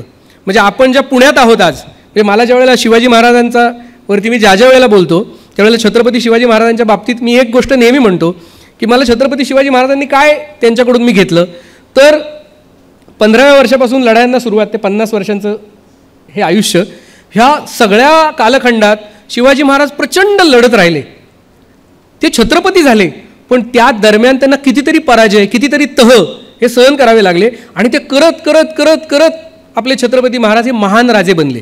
तुम्हाला पराभव सहन करता आला पाहिजे, आपल्या मनाविरुद्ध गोष्टी घडताना त्या सहन करता आल्या पाहिजेत. आणि हे सगळं करत असताना म्हणजे मला असं वाटतं पुण्याच्या ह्या बाबतीत माझ्यावर खूप ऋण आहेत. म्हणजे ती सहसा मी माझ्या बाबतीतली गोष्ट सांगणार नव्हतो, पण या ऋणातून मला जी गोष्ट आठवली ती तुम्हाला सांगतो. पुण्याच्या बाबतीत बऱ्याचदा लोक थोडंसं जसं पुणेरी पाट्या तुम्ही म्हणालात किंवा पुण्याच्या संस्कृतीबद्दल लोक बोलतात. मी सुरुवातीलाच सांगितलं की पुण्याने मला बोलायला शिकवलं. हे माझ्या पुस्तकातही मी लिहिलं आहे की पुण्याने मला काय दिलं. प्रवास करा जगभर नावाचं एक चॅप्टर आहे, त्याच्यात मी सांगितलं की पुण्याने मला कसं बोलावं हे शिकवलं. त्याच्याशिवाय मला पुण्याने खूप एक महत्त्वाची गोष्ट दिली आहे, ती म्हणजे ज्या वेळेला 2003मध्ये मी माझा पहिला व्यवसाय केला होता आणि ज्याच्यामध्ये अत्यंत वाईट पद्धतीने फेल झालो होतो, त्याच्या दरम्यानची ही गोष्ट आहे. साधारण 2003मध्ये व्यवसाय करत असताना पैसे नसायचे फार जास्त आणि म्हणजे माझे घरही विकलं गेलं होतं जे होतं माझ्याकडे ते, त्यामुळे मला मुंबईमध्येच राहणं भाग असायचं. सो मी बऱ्याचदा पुण्याला यायचो आणि पुण्यातल्या मीटिंगसाठी यायचो आणि इकडून तिकडून म्हणजे नाशिक, कोल्हापूर, मुंबई कुठूनही येऊन मी राहायचं कुठे तर लॉज किंवा प्रत्येक वेळी तुम्ही एखाद्या मित्राकडे जाऊ नाही शकत रात्री 2ला 3ला किंवा नातेवाईकांकडे. तर मग मी काय करायचो, रात्री 2ला जरी आलो तरी पण पुण्याच्या स्वारगेटच्या एस टी स्टँडवरती एक एशियाडसाठीचा खूप चांगला थांबा होता. त्याला त्या एशियाडच्याच सीट होत्या, मऊ होत्या आणि चांगल्या होत्या, त्या कम्फर्टेबल होत्या. तर मी रात्री 2ला येऊ, 3ला येऊ, 4ला येऊ, मी त्या कोथरूड स्वारगेटच्या त्या सीट्सवरती झोपायचो. मी कदाचित 2 दिवाळीचे सण आणि दसरा मी त्या स्वारगेटच्या एस टी स्टँडवर काढला आहे. आणि त्यावेळेला थंडी असायची तर मला तिथले जे अनेक मंडळी ओळखीची झाली होती, कारण त्यांना दिसायचं की हा येतो, इथं झोपतो, सकाळी बस पकडतो पुन्हा मुंबई किंवा कुठं जायचं असेल तर जाईल. ते अंगावरती शॉल द्यायचे, दिवाळीच्या वेळेला मला काहीतरी चहा पाणी द्यायचे, फराळ द्यायचे. म्हणजे ज्या वेळेला ना ह्या पुण्यामध्ये किंवा ह्या जगात घरचेही सांगू शकत नव्हतो असं काय करतोय म्हणून, त्यावेळेला जगात कोणीच नव्हतं ना, त्यावेळेला पुण्याने खूप साथ दिली आहे. त्यामुळे ह्याचे ऋण जे आहे ते आयुष्यभर विसरू नाही शकत आपण. आणि हे काहीच होत नाही. ज्यावेळेला हे लक्षात आलं त्यावेळेला असं वाटलं की अरे हे आपलं आयुष्य एवढ्यात संपवण्यासारखं थोडी आहे, आपण पुन्हा उभं राहू शकतो. आणि मी मागे जायचा निर्णय घेतला, मी पुन्हा नोकरी पकडली आणि मी पुन्हा जॉबला सुरुवात केली. पुढे नंतर 3-4 वर्ष पुन्हा नोकरी केली. ज्या ज्या चुका झाल्या होत्या त्या माझ्या लक्षात आल्या की ह्या चुका झाल्यात माझ्याकडून, मी ह्या करायला नाही पाहिजे होत्या. त्या चुका पुन्हा नव्यानं शिकलो, वाचलं, अनेक पुस्तकं वाचली, अनेक लोकांना भेटलो, अनेक उद्योजकांना भेटलो की काय असतं, कसं असतं, कॅश फ्लो नक्की कसे असतात, हे ज्या ज्या गोष्टी सांगितल्या त्या कळत गेल्या, उमगत गेल्या. आणि 2007ला मी पुन्हा उद्योग सुरू केला. पुन्हा मी प्रयत्न करतोय की मला परत कधी स्वारगेटच्या स्टँडवर झोपायला लागू नये. सो तुम्हाला शिकता आलं पाहिजे, तुम्हाला पराजय पचवता आले पाहिजेत. सगळ्याच गोष्टी आपल्या मनासारख्या होत नाहीत. म्हणजे मला त्याच्यानंतर अनेक लोक भेटली, ही ह्याच्यातली कित्येक वाक्य माझी नाही आहेत, ह्याच्यातली कित्येक वाक्य इथं बसलेल्या अनेक मंडळींची आहेत की ज्या ज्या वेळेला मी डिस्टर्ब झालो आहे, ज्या ज्या वेळेला मला असं वाटतं की सगळं संपलं, त्यावेळेला मला ते वाक्य आठवतं, अरे ठीक आहे ना, सहन करायला तर शिक. जर तुमच्यामध्ये ती सहनशक्तीच नसेल तर तुम्ही कशी लढाई जिंकणार. आज मी तिचा सर्वाधिक चांगला कुठलाही तुम्ही लीडर घ्या, त्या लीडरमध्ये जर का सहनशक्ती नसेल, तुमच्यावरती तुम्ही पराजय झाल्यानंतर पुन्हा उठायची ताकद नसेल, तर तो कधीही कोणाचंच नेतृत्व करू नाही शकत. त्यामुळे ही सहन करण्याची ताकद ही मला ह्या पुण्यातून मिळाली, हे पुण्यातून कळलं. त्यामुळे पुण्याचे ऋण फार फार महत्त्वाचे आहेत आणि ते मी आयुष्यात कदाचित हा मंच आहे जिथे मी पहिल्यांदाच सांगतोय. आणि हे मी काहीतरी इथे यायचं म्हणून बोलत नाही आहे, याच्यावरती मी माझ्या लेखांमध्येही 2020लाच लिहून ठेवलं होतं की मला पुणे जास्त का आवडतं. त्याच्यानंतर मी जेव्हा उद्योग सुरू केला तेव्हा जेव्हा मी मुंबईत राहत होतो तरी आजही पुण्यामध्ये माझे अत्यंत चांगले आणि अत्यंत चांगलं गुडविल असलेले कस्टमर आहेत. सो तुम्हाला जर का दुसरी गोष्ट कुठली कमवायची असेल अशा वेळी जेव्हा क्रायसिस येतो, पर्टिक्युलरली तरुण मुलांसाठी मी हे तुम्हाला विनंती करून सांगतो की तुम्ही sometime you win sometime you learn नावाचं एक पुस्तक आहे जॉन सी मॅक्सवेलचं. ते पुस्तक तुम्ही नक्की वाचा. त्याच्यात ह्या गोष्टी फार चांगल्या पद्धतीने त्यांनी अगदी सायंटिफिक पद्धतीने सांगितलेत. Sometime you win sometime you learn, फार सुंदर पुस्तक आहे. तुम्हाला हे जेव्हा पराजय होतात त्यावेळेला तुम्ही कसं शिकलं पाहिजे त्याच्यातून हे तुमच्या लक्षात येतं. क्वांटम लीप जो तुम्हाला मी टर्म वापरली ना आत्ता, त्याच्यासाठी एक यू स्क्वेअर नावाचं पुस्तक आहे. ते यू स्क्वेअर नावाच्या पुस्तकामध्ये ह्या गोष्टी फार चांगल्या पद्धतीने ह्या सायंटिफिक टर्म त्यांनी एक्सप्लेन केलेत. आपल्याला ना बऱ्याचदा मार्गदर्शक नसतात, इझिली लोक भेटत नाहीत, त्यावेळेला तुम्ही पुस्तकांच्या जवळ जावा. जेवढं पुस्तकांच्या जवळ जात ना तेवढी पुस्तकं तुम्हाला निस्वार्थपणे मदत करतात. आत्ताच्या मितीला कुठलाही जगातला श्रीमंत माणूस घ्या, तो अत्यंत चांगला वाचक असतो. चांगले वाचक बनलं पाहिजे, चांगले ऐकणारे बनले पाहिजे आणि त्याच्यानंतर त्या गोष्टी आत्मसात करता आल्या पाहिजेत, तर आपला समृद्ध होण्याचा प्रवास हा फार वेगात सुरू होऊन जातो. म्हणजे ॲपलचे तुम्ही स्टीव्ह जॉब्स घ्या, इलॉन मस्क घ्या, बिल गेट्स घ्या, झिरोदाचे निखिल कामत घ्या, झोहोचे श्रीधर वेमू घ्या, नवल रविकांत, आपल्या इथले आनंद देशपांडे घ्या किंवा तुम्ही क्विकफिल घ्या, किती मोठ्या ही मंडळी तुम्ही घ्या, ही प्रचंड वाचतात. परवा मी यांचा एक इंटरव्ह्यू पाहत होतो, ह्याचे झिरोदाचे निखिल कामत. तर त्यांनी इंटरव्ह्यूमध्ये सांगितलं की मी पुस्तकं का वाचतो माहिती आहे, कारण म्हणजे पुस्तकं हा इतिहास सांगतात आणि वर्तमान आणि भविष्यात त्याच गोष्टी सायकलली रिपीट होत जातात. म्हणजे आज तुम्ही ज्या प्रॉब्लेममध्ये आहात ना, तुमच्या आधी कोणतरी तशा प्रॉब्लेममध्ये आलेला असतो. तुम्हाला त्या पुस्तकातून ते कळतं की मला नक्की त्याच्यातून कसा मार्ग काढायचा आहे आणि मला कसं मार्गक्रमण करायचं आहे. सो तुम्ही, माझी ही अत्यंत मनापासून जी तुम्हाला विनंती आहे, शिक्षण, क्रायसिस मॅनेजमेंट किंवा वाचन, ह्या गोष्टीतून आपण पुढे जात जाऊ. कदाचित मी काल एक थ्रेड लिहिला होता जेव्हा मी सर इकडे येत होतो, की बऱ्याचदा असं होतं की आपल्याला आपला उद्योगाचा ध्यास असतो किंवा काही कामं असतात, त्याच्यामुळे आपण फार वेळ देत नाही अशा गोष्टींमध्ये. पण मी पर्पजली ठरवलं आहे की या वर्षभरामध्ये मला जेवढ्या ठिकाणी जाणे शक्य होईल तेवढ्या ठिकाणी जाऊन ही पुस्तकं नक्की वाचायची कशी, म्हणजे त्या पुस्तकांनी नक्की तुमच्या आयुष्यात कसा परिणाम होऊ शकतो, हे क्रायसिस मॅनेजमेंट असेल, ॲनालिटिकल स्किल्स असतील, ही कशी डेव्हलप होतात, कुठली पुस्तकं वाचली पाहिजेत, जे मला कळलं ते मी तुम्हाला द्यायचा प्रयत्न करणार आहे. सो याच्यामध्ये माझा प्रयत्न असा राहील की ज्या तरुणांना, मग तो फक्त उद्योग करा हे जे एक आपल्याकडे पालुपद चालू असतं, त्याच्याऐवजी आपण खरं तर शहाणं बनलं पाहिजे. आधी व्यवहार ज्ञान आपल्याला आलं पाहिजे, त्याच्यानंतर पुढचा प्रवास फार सोपा होतो आणि त्याच्यासाठी आपण पुस्तकांची सोबत नेहमीच जवळ ठेवली पाहिजे. शिक्षणाने आणि हुशारीने सगळ्यांचेच प्रश्न मिटतात असंही नाही.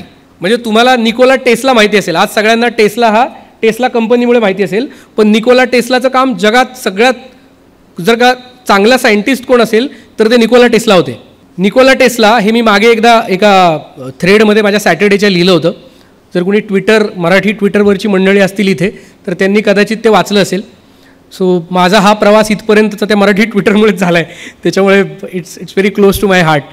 सो निकोला टेस्ला हे थॉमस एडिसन आणि हेनरी फोर्ड हे त्या काळातले सर्वात महान लोक, हे तिघही एकत्र कामाला होते. आणि एडिसनकडे निकोला टेस्ला आणि फोर्ड हे दोघेजण नोकरी करत होते किंवा ते रिसर्च करत होते.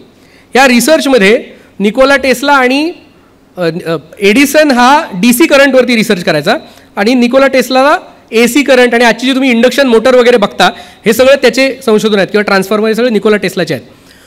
सो या दोघांमध्ये सतत वाद व्हायचे, एडिसन आणि टेस्ला. सगळी सर्वसामान्य घरातून आलेली मुलं, हे शास्त्रज्ञ. फोर्डही जेव्हा त्यांच्याकडे होता, फोर्ड मात्र फार हुशार होता. तो ज्यावेळेला एडिसनकडे कामाला होता तेव्हाच त्याने कार्बोरेटरचं पेटंट घेतलं. पेटंट घेऊनही त्याने लगेच कारखाना सुरू नाही केला त्याचा. पेटंट घेतल्यानंतरही तो 1-2 वर्ष कामाला होता एडिसनकडे. अनेक बारकावे शिकला, अनेक गोष्टी शिकला. पुढे अनेक वर्ष हे दोघे पण जण भेटायचे, फोर्ड आणि एडिसन. पण निकोला टेस्ला हा काही व्यावहारिक कारणांमुळे त्यांच्यात वादविवाद झाले आणि अक्षरशः त्याने लाथ मारून रागाने एडिसनचा जॉब सोडला आणि तो दुसरीकडे स्वतःची इन्स्टिट्यूट चालू केली. रागारागात घेतलेला निर्णय, कुठलंही कॅल्क्युलेटेड रिस्क म्हणजे कुठलंही कॅल्क्युलेशन्स नव्हते फार. अतिप्रचंड हुशार माणूस, पण ज्या वेळेला निकोला टेस्ला हे जग सोडून गेले त्यावेळेला ते अतिशय कफल्लक होते. त्यांच्याकडे पैसे नव्हते. ते एका हॉटेलच्या रूममध्ये, त्याच्यावरती खूप चांगली डॉक्युमेंटरी पण आहे, तुम्ही ती नक्की पहा. त्याच्यामुळे जेव्हा आपण हे सगळं करतो त्यावेळेला कॅल्क्युलेटेड रिस्क घेणं खूप गरजेचं असतं. म्हणजे ह्या कॅल्क्युलेटेड रिस्क जेव्हा आपल्याला समजतात की मला नक्की काय करायचं आहे, त्यातून माझा तोटा किती होऊ शकतो, ह्या छोट्या छोट्या गोष्टी जर का आपल्याला कळाल्या तर आपल्याला त्या श्रीमंतीची खरी व्याख्या कळते की आपल्याला नक्की किती गुंतवायचे. जेवढं झेपेल तेवढीच गुंतवणूक करावी. जर आपण त्याच्यापेक्षा जास्त गुंतवणूक केली तर सगळंच डब्यात जातं. म्हणजे मी लहानपणी गोट्या खेळताना तुम्हाला आठवत असेल, ज्यावेळेला आपण गोट्या खेळतो त्यावेळेला बऱ्याचदा असं सवय असते काय की सगळ्याच गोट्या डावात लावायच्या आणि मग ते एक गोटी लागली सगळं संपलं, गेला डाव संपला. त्याच्यापेक्षा तुम्हाला समजलं पाहिजे की तुमच्याकडे काही ठेवून जेवढं झेपतंय आपल्याला तेवढीच गुंतवणूक करत राहिली पाहिजे. ही फार साधी तत्त्वं आहेत, ही लहानपणापासून शिकलेली तत्त्वं आहेत आणि तुमच्यापैकी प्रत्येकाच्या आईवडिलांनी हेच सांगितलं असेल. मला 100% खात्री आहे कुणाचे आईवडील असं म्हणत नाहीत बाळा तू चोरी कर भरपूर माल कमव किंवा काहीतरी डाका टाक, कुठेतरी काहीतरी बँकेचे गफले कर आणि आपल्या घरात पैसे आण. कोणाचे आईवडील असं सांगणार आहेत? हे सगळं जे येतं ना, हे तुम्ही ज्यांच्या गोतावळ्यात जमतं ना तिथून येतं. जी ह्याच्यानंतरची गोष्ट आहे समृद्धीची, की तुम्ही कोणाच्या संगतीत राहता. तुम्ही तुमचं वर्तुळ हे विशाल करत गेलं पाहिजे. जुनी लोक सोडा असं मी म्हणत नाही, पण तुम्ही जसे जसे वाढत जाल तसं तसं तुम्हाला वर्तुळाच्या बाहेर जाता आलं पाहिजे, कम्फर्ट झोनच्या बाहेर जाता आलं पाहिजे. कदाचित मी हे भाषणाला हो म्हटलोच नसतो, पण मला असं वाटलं की मी का घाबरतोय प्रत्येक वेळी. म्हणजे मी जर का असं काहीतरी चुकीचं बोलणार नाही आहे किंवा मी कदाचित माझ्या 2-4 चुका होऊन जातील, पण कधीतरी तर भीती गेली पाहिजे. तासभर सलग बोलता आलं पाहिजे. आणि हे जर का कधीच नाही जमलं तर काय होणार मग? मी हे पर्टिक्युलरली ह्या सगळ्यांच्या प्रेमातून, की हे माझ्याच घरातली लोक असतील तशीच असतील सगळे, सो चुका करायला काय हरकत आहे, एकदा करून तर बघूया. आणि ते मी कम्फर्ट झोनमधनं बाहेर ऑलरेडी म्हटलं बोलूया, आपण भाषण करून तर बघूया. तिथून माझ्यात ही हिंमत आली की मी तुमच्यासमोर बोलतोय आता. कम्फर्ट झोनच्या बाहेर पडलं पाहिजे. आणि एकदा आपण कम्फर्ट झोनच्या बाहेर पडलं की आयुष्य फार सोपं होऊन जातं.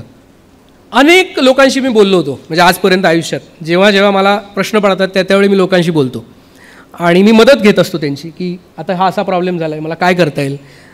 म्हणजे अनेक लोकांना ह्या भाषणाच्या वेळेला किंवा इथं बोलायला यायच्या वेळेला पण मी अनेकांचे सल्ले घेतले होते, की काय असते तुमच्या लेखी श्रीमंती म्हणजे काय असतं, तुम्हाला काय वाटतं श्रीमंती म्हणजे. तर आमचे भारत शेठ मला म्हणाले भारी की हे असं असं असतं.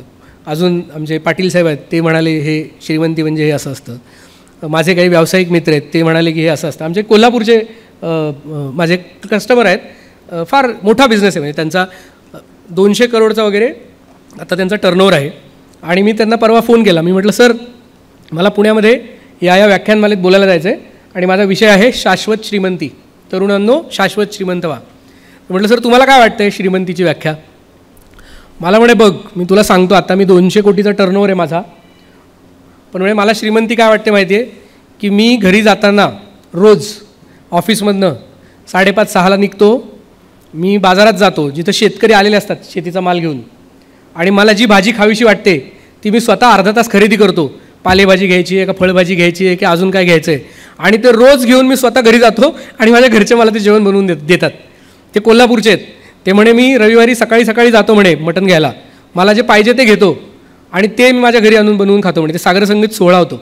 त्यांना जे पाहिजे ते खातात, त्याच्यासाठी ते वेळ काढतात आणि तो त्या आनंदाने सगळं करतात. म्हणजे त्यांना जे लागतं ते म्हणे मी स्वातंत्र्य आहे मला, की मला ही भाजी खायची आहे तर मी जाऊन ती चूज करेन आणि मी खाईन. मला असं वाटतं त्यांच्या लेखी खरंच ती चांगली श्रीमंती आहे. त्यांना जे वाटतंय ते जात आहेत, ते चूज करतायत. नाही तर बऱ्याचदा असं होतं की आपल्या समोर जे येतं तेच आपण खातो. म्हणजे खाताना तरी चॉईस ठेवा. म्हणजे अरे तुम्ही पैसे कमवताय, तुमचं मावशी बनवतीये, कामवाली बाई बनवतीये किंवा अजून कोण बनवतंय, यायचं दमून रमून कामावरनं, खाल्लं झालं झोपलं, ही श्रीमंती नाही. मला ते खूप पटलं. ह्याच्यापेक्षा अजून काय श्रीमंती हवी. म्हणजे कपडे घेता नाही आपल्याला चॉईस नाही हो. म्हणजे आता मी निळ्या रंगाचा सदरा घेतला आहे म्हणून दुसऱ्याने तसाच सदरा घ्यावा असं काही नाही आहे ना. त्याच्या रंगाला कदाचित त्याच्या बॉडीला नाही शोभणार. किंवा टी शर्ट, कदाचित मी टी शर्ट घातलं तर माझं पोट दिसतं फार आधी, दिसतात टायर हे, तर मी तरी पण टाईट कपडे का घालावे, तर ते घातलं त्याने त्या सिनेमात तसलंच. किंवा या मालिकेत असाच रंगाचा ड्रेस होता. अरे पण ते श्रीमंती कशात आहे. श्रीमंती ही मला जे पाहिजे, मला जे वाटतं ते करण्यात खरी श्रीमंती आहे. म्हणजे कदाचित आपल्याकडे पैसे भरपूर असतील, भरपूर म्हणजे भरपूर असतील, पण तुम्हाला त्याचा वापरच खाताच येत नसेल नीट. शारीरिक संपत्ती तुमच्याकडे असली पाहिजे. तुमच्या मनाची श्रीमंती असली पाहिजे. मी जसं म्हटलं की मला काही लागलं तर मी बिनधास्त फोन करतो, सर मला हे असं पाहिजे. किंवा माझ्या अनेक सहकारी आहेत, त्यांना सगळ्यांना माहिती आहे की मला मदत पाहिजे असेल ना तर मी त्यांना सरळ सांगतो, अरे मला जरा हे काम आहे, तू करशील का. मदत मागता येणं हे खूप धैर्याचं काम आहे. एक पुस्तक आहे the boy the mole the fox and the horse, इंग्रजीमधलं पुस्तक आहे. अत्यंत सुंदर पुस्तक आहे, छोटंसंच पुस्तक आहे, थोडं महाग आहे ते, मला वाटतं त्याची काही 1000 रुपये किंमत आहे. आणि त्याच्यावर चित्र आहेत सर छोटी छोटी.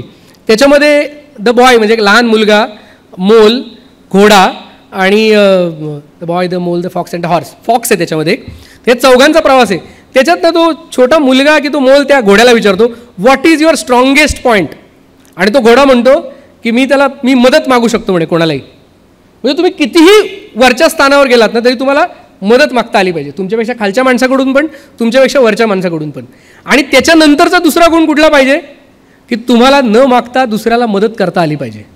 जर आपण ही मदत करू शकलो तर आपण खरं पुढे होत जातो. आपल्याला बऱ्याचदा असं होतं ना की आपण माणसांमध्येच आपण फार हे करतो की हा पुढे मला उपयोगी पडेल का. आपल्याला सगळीकडे शिकवलं जातं नेटवर्किंग नेटवर्किंग नेटवर्किंग, की तुम्ही यांना भेटा त्यांना भेटा. अनेक पुस्तकातून पण लिहिलेलं असतं की तुम्हाला जर का मोठं व्हायचं आहे, तुम्हाला लीडर व्हायचं आहे, तर तुम्ही जो अशी ओळख करून देता नाही, नंतर हळूच म्हणतात हे भारी आहे बरं का, पुढे मागे उपयोगी पडेल आपल्याला. अहो हे खरं आहे, हे इतकं संकुचित मनाने एखाद्याला नसतं भेटायचं. म्हणजे मला म्हणजे आत्ता मी चुकून पाय ठेवले होते पायावर पाय, तर मला लगेच खालून मेसेज आला पायकाड खाली, हे माझे खरे मित्र आहेत. मला असं वाटतं हे खरे मित्र आहेत माझे. तुमच्या आजूबाजूला अशी किती माणसं आहेत जे तुम्हाला हे खरंच सांगतील आणि त्यांचा तुम्हाला राग नाही आला पाहिजे. आपण ज्या वेळेला अशा प्रकारची माणसं आपल्या बाजूला जमवू ना, ती खरी श्रीमंती आहे. आणि हे पैसे तुम्ही म्हणाल अरे साला हे इतका वेळ झाला बोलते पण पैसे कसे कमवायचे तेच सांगे ना, कारण आपला हेतू काय आहे, शाश्वत श्रीमंत कसे व्हावे. भाऊ संपत आला ना आता तरी सांग. सो प्रॉब्लेम हा आहे, आपल्याला ताबडतोब पाहिजे एकदम झटपट एकदम झटपट. आणि हे झटपट नाही होतो शक्य, म्हणजे हे काहीच कधीच शक्य नसतं. झटपट श्रीमंती ही तुमची जेवढ्या झटपट येते तेवढ्याच पटापट निघून जाते. आणि जी श्रीमंती तुम्हाला अगदी अगदी किस काढते ना तुमचा, त्यावेळेला तुम्हाला कळते करण्यासाठी काय काय करायला लागले. आणि ते ज्यावेळेला होतं ना त्यावेळेला तुम्हाला या सगळ्या माणसांची किंमत कळते. माझी तुम्हाला सगळ्यांना विनंती आहे, कधीही कुठल्या माणसाला पहिल्यांदा ज्यावेळेला भेटत असतो ना, आणि अगं दुसऱ्यांदा भेटत असतो तिसऱ्यांदा, त्यावेळेलाही त्या माणसाला आपण पहिल्यांदा भेटतोय असंच वागलं पाहिजे. आणि ती जी पहिली भेट आहे ती अत्यंत प्रफुल्लित पाहिजे, चांगली पाहिजे. त्या माणसाशी बोलताना आपण सकारात्मक बोललं पाहिजे. अगदी जेवायला जाता नाही. एक मला माफ करा, मी खूप पुस्तकांचे रेफरन्स देतोय, कारण माझा प्रॉब्लेम असा आहे ना की आपलं आयुष्य तिथं सुरू होतं आणि आपलं आयुष्य तिथेच संपतं. एकदम फार छोटंसं पुस्तक आहे, जगात वागावे कसे, खूप जुनं पुस्तक आहे ते. आणि आमचे एक मित्र आहेत त्यांनी मला ते सजेस्ट केलं होतं.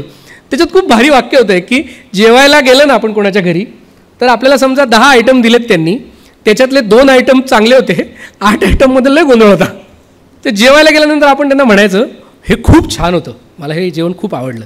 त्यांना उगीच ना तिथे जाऊन बाकीच्या ह्याच्यावरती टोकू नका. तुमचा प्रामाणिकपणा तिथे दाखवायची काही गरज नाही. प्रामाणिकपणे आनंदाने जेवायला बोलवले, होतात चुका आपल्याही घरी होतात त्यांच्याही घरी होतात. सो ह्या ज्या गोष्टी आहेत ना अशा, ह्या मला असं वाटतं की हेच सार आहे आयुष्याचं. आणि ते जेव्हा आपल्याला कळतं ना त्याच वेळेला खरं तर आपल्या प्रगतीची सुरुवात होते, आपल्या माणुसकीची सुरुवात होते. आणि तुम्ही अगदी म्हणजे मला काही गोष्टींचं फार आश्चर्य वाटतं की आपण सायन्सला ना फार हलक्यात घेतो, आपण. म्हणजे मी मुद्दाम एक पेपर आणला होता, मला माहिती नाही तुमच्यापैकी पण जे तरुण मुलं असतील ज्यांचं थोडंफार मॅथ्स आणि बॅकग्राऊंड ह्याचं चांगलं असेल त्यांच्यासाठी मी एक कॉन्सेप्ट सांगतो, तो तुम्ही घरी जाऊन नक्की बघा. त्याच्या आधी तुम्हाला एक वाक्य सांगतो. अब्राहम लिंकन एकदा म्हणाला होता की कुत्र्याला शेपटी धरून 5 पाय असतात असं म्हणा. म्हणजे कुत्र्याचे 4 पाय आणि शेपटीचा 5 पाय, शेपटी म्हणून 5वा असं कन्सिडर करा. म्हणजे कुत्र्याला 4 पाय आहेत. ज्याची सारासार बुद्धी जिवंत आहे, ज्याला सायन्स कळतं, ते म्हणतात नाही 4च, शेपटी कधीही पाय होऊ नाही शकत. हे जे आहे ना हे येतं तुम्हाला विज्ञानातनं. आणि तुम्हाला जोपर्यंत हे कळायला लागतं ना त्याला खूप वेळ लागतो. आपल्याला काही गोष्टी समजून घ्यायला लागतात. मॅथमॅटिक्समध्ये एक टर्म आहे प्रोबॅबिलिटी थिअरी म्हणून. प्रोबॅबिलिटी थिअरी ही फॉर्मॅट आणि ब्लेस पास्कल या शास्त्रज्ञांनी शोधून काढली. आणि आज मितीलाही या प्रोबॅबिलिटी थिअरीवरतीच जग चाललं आहे. तुम्हाला जेव्हा हे गणित कळेल की मी काय म्हणतोय, त्या इतकं सोपं असतं हे सगळं, प्रोव्हायडेड आपण बेसिक विसरतो. जे मी मगाशी म्हटलं तुम्हाला, प्रोटॉन, न्यूट्रॉन, इलेक्ट्रॉन, हे जे सगळं म्हटलं मी, तसंच ही ब्लेस पास्कलची ही जी थिअरी आहे ही इतकीच महत्त्वाची आहे. ती जर का कळाली आपल्याला प्रोबॅबिलिटी थिअरी, तर आपल्याला अनेक आर्थिक गणितं सोपी होतात. बऱ्याचदा असं होतं की अगदी तुम्ही हार्वर्डला जरी गेलात किंवा जगातल्या कुठल्याही उच्च संस्थेमध्ये गेलात तरी ते पुन्हा हेच शिकवतात. आणि ही थिअरी काय सांगते की सूर्य कोणत्या दिशेला उगवतो, तर आपल्याकडे 4च दिशा आहेत ना, त्यातही आपल्याला कन्फर्म आहे पूर्वेला उगवतो, पश्चिमेला मावळतो. म्हणजे तुमच्याकडे 4मधनं एक सिलेक्ट करायचं आहे, त्यातही पूर्व पश्चिममधनं एक सिलेक्ट करायचं आहे. तुम्ही छापा किंवा काटा उडवलात तर प्रोबॅबिलिटी थिअरीमध्ये एकतर छापा येईल नाही तर काटा येईल, ह्याच्या पलीकडे काय येणार आहे.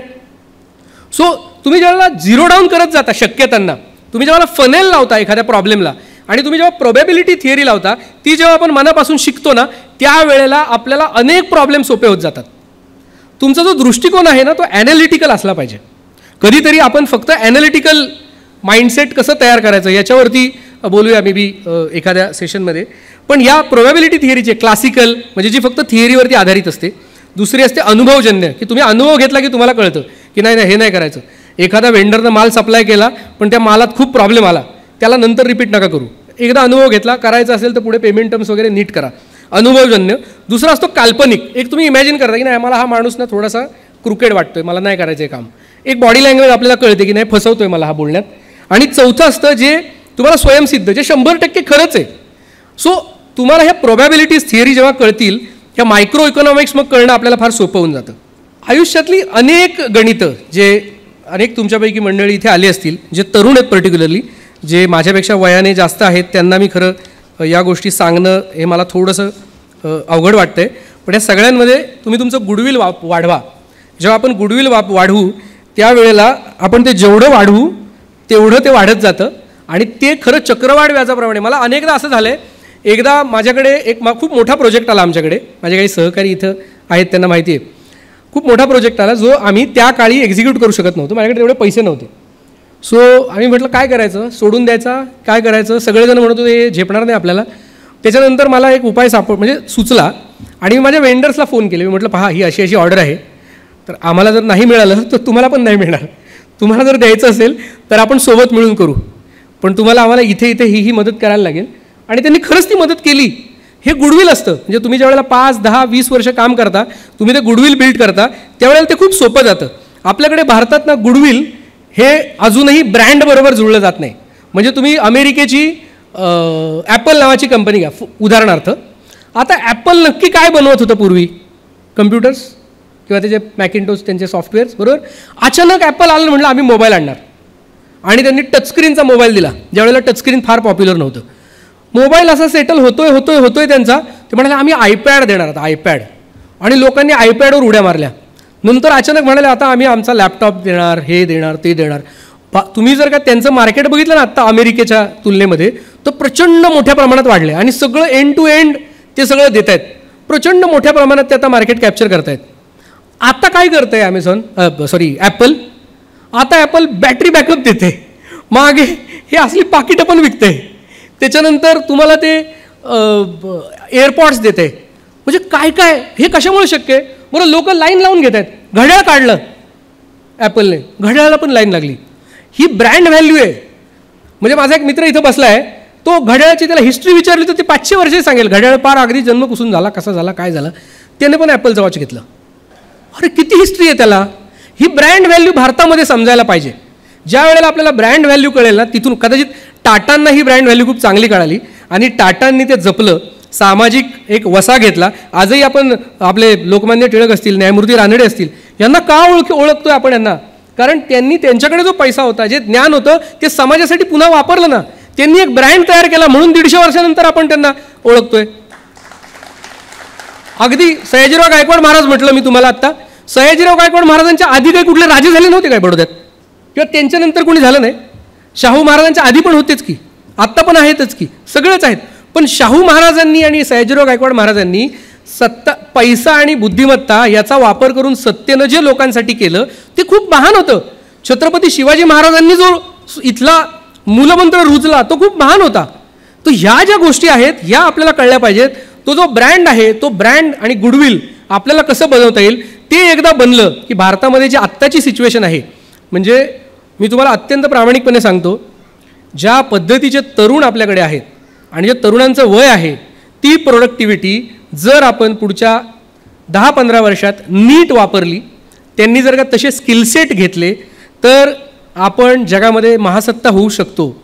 प्रोव्हायडेड आपल्याकडे मॅन्युफॅक्चरिंग इंडस्ट्री वाढली पाहिजे, आपल्याकडे सर्व्हिस इंडस्ट्री वाढली पाहिजे, आपल्याकडे R&Ds झाल्या पाहिजेत, आपल्याकडे इनोव्हेशन्स झाल्या पाहिजेत, आपल्याकडे नवनवीन जसं फूड प्रोसेसिंग इंडस्ट्री आहे, अन्नधान्याशी रिलेटेड इंडस्ट्री आहे, आपल्याकडे औषधांची इंडस्ट्री आहे. 150 कोटीचा देश आहे आपला. Can you believe? अख्ख्या जगभरामध्ये सर्वाधिक प्रोडक्शन आजही चीनमध्ये केलं जातं मॅन्युफॅक्चरिंग. त्यांचं पर्सेंटेज 26-27% आहे. त्याच्यानंतर अमेरिकेचं आहे, तिथे 25% बनवलं जातं. त्याच्यानंतर युरोपातले देश येतात, जर्मनी किंवा इटली किंवा हे छोटे छोटे देश येतात. तसं जगाच्या मानाने जसं मी तुम्हाला म्हटलं, चीन 25-26% बनवतं, अमेरिका त्याच्यानंतर त्याच्या खालोखाल बनवतं, मग युरोपमधले देश बनवतात. भारताचं मॅन्युफॅक्चरिंगमधलं योगदान किती आहे? 3.5%. आपल्याकडे मॅन्युफॅक्चरिंग वाढलं पाहिजे, आपल्याकडे सर्व्हिस इंडस्ट्री वाढली पाहिजे आणि ती वाढू शकते, कारण तेवढी क्रयशक्ती आहे आपल्याकडे. जशी ॲमेझॉन तिकडे आली तशी आपल्याकडे पण यायला पाहिजे, नवनवीन सॉफ्टवेअर्स यायला पाहिजेत आपल्याकडे. सो या ज्या गोष्टी आहेत त्या जेव्हा येतील आणि इथल्या युवकांना ज्या वेळेला ह्या सगळ्या इनोव्हेशन्सचं, ब्रँडिंगचं आणि ह्या बिग लीपचं महत्त्व कळेल, तिथून पुढे आपला देश खरी महासत्ता होऊ शकतो. आपल्याला बेसिक्स डेटा कळायला पाहिजे, फिगर्स कळायला पाहिजेत. आणि ह्या जगाचा प्रॉब्लेम असा आहे की ज्या गोष्टी फिगरमध्ये मेजर करता येतात त्याच गोष्टी मॅन्युप्युलेटही करता येतात. त्यामुळे आपल्याला ॲक्च्युअल फिगर्स कळायला पाहिजेत की नक्की त्या फिगरचं होतं आहे काय, आपल्याला पुढे नक्की काय होणार आहे हे कळलं पाहिजे. अगदी तुम्ही नोकरी करताय तर तुम्ही अशा उद्योगात करा, अशा ठिकाणी करा जे पुढच्या 10 वर्षांनी अजून फ्लरिश होणार आहे. तुम्हाला ते व्हिजन असलं पाहिजे. आपण या महाराष्ट्राच्या मातीतून येतो, या महाराष्ट्राच्या मातीतून येतो. इथे मुंबई विद्यापीठाची स्थापना काहीतरी 1856-57 दरम्यान झाली होती. आज आपलं हे विद्यापीठ शतकापार 100 वर्ष झाली सर, 103 वर्ष. आपली केवढी मोठी परंपरा आहे. त्या वेळेला स्वप्न बघावं की आपल्याला असं काहीतरी करायचं आहे. विजन 100 वर्षानंतरचं. आत्ता आपण 100 वर्षानंतरची काय विजन बघतोय, पुढच्या 10 वर्षात कोणती इंडस्ट्री येणार आहे आपल्याला काय माहिती आहे, पुढच्या वर्षात नक्की कशात रोजगार निर्माण होणार आहेत आपल्याला काय माहिती आहे. साधं तुम्ही फ्रूट प्रोसेसिंग हे इंडस्ट्री घ्या, अख्ख्या जगभरात इतकी प्रचंड संशोधनं होत आहेत की त्याचा अक्षरशः तुम्ही म्हणजे फक्त 140 कोटी जनतेला अन्न किती लागेल ह्याचा विचार करा. आणि मग त्या अन्नासाठी बेसिक गोष्टी काय लागतात. तुम्हाला थोडंसं विषयांतर होईल पण एक गमतीशीर गोष्ट सांगतो. चीन आणि भारतामध्ये बऱ्याचदा कंपॅरिझन होतं. चीन एक एरिएबल लँड नावाचा कॉन्सेप्ट आहे ज्याच्यामध्ये शेती करण्यायोग्य जमीन त्याला म्हटलं जातं. चीनमध्ये एरिएबल लँड ही भारतापेक्षा कमी आहे पण त्यांचं शेतीचं उत्पन्न जास्त आहे. आपल्याकडे एरिएबल लँड चीनपेक्षा जास्त आहे पण आपण आज तसे बऱ्यापैकी संपन्न आहोत. पण 1947 साली जेव्हा देश स्वतंत्र झाला तेव्हा आपली लोकसंख्या साधारण 35 ते 40 कोटी होती. आत्ता आपण 150 कोटी आहोत. आपण कितीतरी तंत्रज्ञानाने प्रगती केली आणि आपण आजही आपल्या लोकांना अन्नधान्य पुरवतो. ते कशामुळे शक्य झालं, ते विज्ञानाने शक्य झालं. आपल्याकडं अनेक यंत्र आली, म्हणजे ट्रॅक्टर आला, मशीन्स आल्या, आपल्याकडे हायब्रिड शेतीमध्ये बीज बियाणं आलं, आपल्याकडे पाणी सिंचन सुरू झालं आणि त्या सगळ्यांमध्ये महत्त्वाचा जो शोध लागला होता जगभरामध्ये तो लागला होता अमोनियाचा, ज्या अमोनियाच्या मदतीने आपण युरिया आणि सुफला बनवतो. आता हा अमोनिया हा पेट्रोलियम प्रोडक्टपासून बनवला जातो. कदाचित असं होऊ शकतं की पुढे जे डिकार्बनायझेशनचा मोड आहे त्याच्यामध्ये कदाचित तुम्हाला ग्रीन हायड्रोजन वापरून खतं बनवायला लागतील. मग ह्याच्यामध्ये कितीतरी संधी आहेत. आपल्यातले किती तरुण या क्षेत्रात काम करतात. मी ऊर्जा क्षेत्रात काम करतो, मला सांगायला अत्यंत दुःख होतं की कितीतरी कमी मराठी माणसं ऊर्जा क्षेत्रामध्ये आहेत, खूप कमी. ते प्रमाण वाढायला पाहिजे. आपल्याकडे तो वारसा आहे, आपल्याकडे लढाईचा वारसा आहे, आपल्या रक्तातच तो शूरवीरपणा आहे. आपल्याकडे अत्यंत चांगले कलाकार आहेत, आपल्याकडे चांगले गायक आहेत, आपल्याकडे चांगले लेखक आहेत. पण या क्षेत्रामध्ये आपण वाढायला पाहिजे असं मला वाटतं. आणि ते जेव्हा होईल त्यावेळेला आपण खरं त्या शाश्वत श्रीमंतीकडे जातो. म्हणजे या मंडळींनी जी विजन दिली आपल्याला ती विजन आपण आता डेव्हलप करायला पाहिजे. वेळ कुठेही गेलेली नाही आहे, कारण अजूनही आपल्याकडे खूप वेळ आहे. त्यामुळे मला असं अजिबात वाटत नाही की ते नकारात्मक अँगलने आपण ते घ्यावं. खरं मला असं वाटतं की ह्या जर गोष्टी आपण केल्या तर आपल्याला खूप पुढे जाता येईल आणि आपल्याला त्यात खूप संधी आहेत. कारण महाराष्ट्राची ही मातीच मुळात इतकी सुपीक आहे की तुम्ही कोणतीही गोष्ट घ्या, इथे ती नेहमी फुलते, इथं ती नेहमी रुजते. जाता जाता मी तुम्हाला पर्टिक्युलरली तरुण मुलांसाठी काही गोष्टी सांगतो. मोठं लक्ष ठेवा, डोंट सेटल फॉर लेस. म्हणजे अगदी तुम्हाला कॉम्पिटिशन जरी करायची ना तरी पण कॉम्पिटिशन ही जगातल्या सगळ्यात भारी कंपनीशी करा. म्हणजे स्पर्धा पण करताना स्पर्धा असली पाहिजे, पण ती स्पर्धा करताना नाही उगीचच म्हणजे मला ना इथून तिथपर्यंत पळायचं आहे हे नाही होत. म्हणजे तुम्हाला कळायचं आहे ना तर तुम्ही मॅरेथॉनसाठी तयारी करा, तुमच्या कॅपॅसिटीज बिल्ड होतील. म्हणजे तुम्हाला खड्डाही खोदायचा आहे ना पाण्यासाठी तुमच्या घरगुती किंवा तुम्ही तुमच्या शेतीसाठी, तर तो मोठा खड्डा खोदा. फक्त विहीर खोदू नका, विहिरीला कदाचित एकच उपळा लागेल, एकच झरा लागेल. पण तुम्ही जर मोठा खड्डा खोदला तर त्याला अनेक झरे लागतील. सो कुठे नाही कुठेतरी पाणी येत राहील आणि काहीच नाही झालं तर पावसाळ्यात पाणी पडेल, ते शेततळ म्हणून वापरलं जाईल. सो त्याचा उपयोग हा होतोच. त्यामुळे तुम्ही मोठा विचार करायला पाहिजे. आपल्याकडे अनेकदा असं होतं की आता मी शाश्वत श्रीमंती ही अशी म्हणत नाही आहे की तुमच्याकडे पुढची 500 वर्ष टिकावी, 600 वर्ष टिकावी. मी म्हणतो की ही शाश्वत श्रीमंती आहे जी ज्ञानाची आहे, ज्याच्यासाठी आपण इथे बसलो आहे.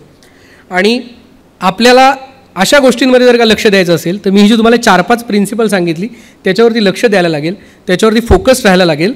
पहिल्या दुसऱ्या पिढीतल्या अनेक ग्रॅज्युएट मुलं मला दिसतात, त्यांच्यापुढे खूप प्रश्न असतात की मला पैसे येतात पण मला करायचं काय हेच नाही कळत. म्हणजे मी जसं तुम्हाला त्या मुलाचं उदाहरण दिलं, आज 49 लाख रुपये पर ॲनम त्याला पगार आहे, काय करायचं काय कळत नाही. अनेक मंडळी आपल्यातले असतात की त्यांना 5-10 लाख रुपये पगार असतो, त्याच्या पत्नीला 5-10 लाख रुपये पगार असतो, दोघांना मिळून काही हँडसम अमाऊंट मिळत असते. मग त्यांच्यासाठी सॅटर्डे संडे हा एकमेव जगायचा मार्ग असतो.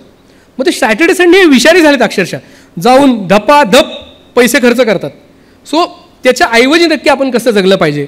सो मी मध्ये एक शाश्वत श्रीमंतीबद्दल एक लेख लिहिला होता. त्याच्यामध्ये मी म्हटलं होतं की तुम्ही पायाभरणी करायला हवी ज्यावेळेला आपण नवीन पैसे कमवायला लागतो. कारण तुम्ही ज्यावेळेला 5-10 हजार रुपये कमवत असता त्यावेळेला तुम्हाला पैशाची चणचण असते, जी की अगदी रास्त परिस्थिती आहे. पण 5-10 हजाराच्या समोरून तुम्हाला जर का 1-2 लाख रुपये पगार गेला तरी तुम्हाला चणचण लागत असेल ना, तर मग तुम्ही आर्थिकदृष्ट्या निरक्षर आहात. तुम्हाला मग अजून काही करोड रुपये जरी मिळाले ना तरी तुम्ही परत चणचणीतच राहणार आहात.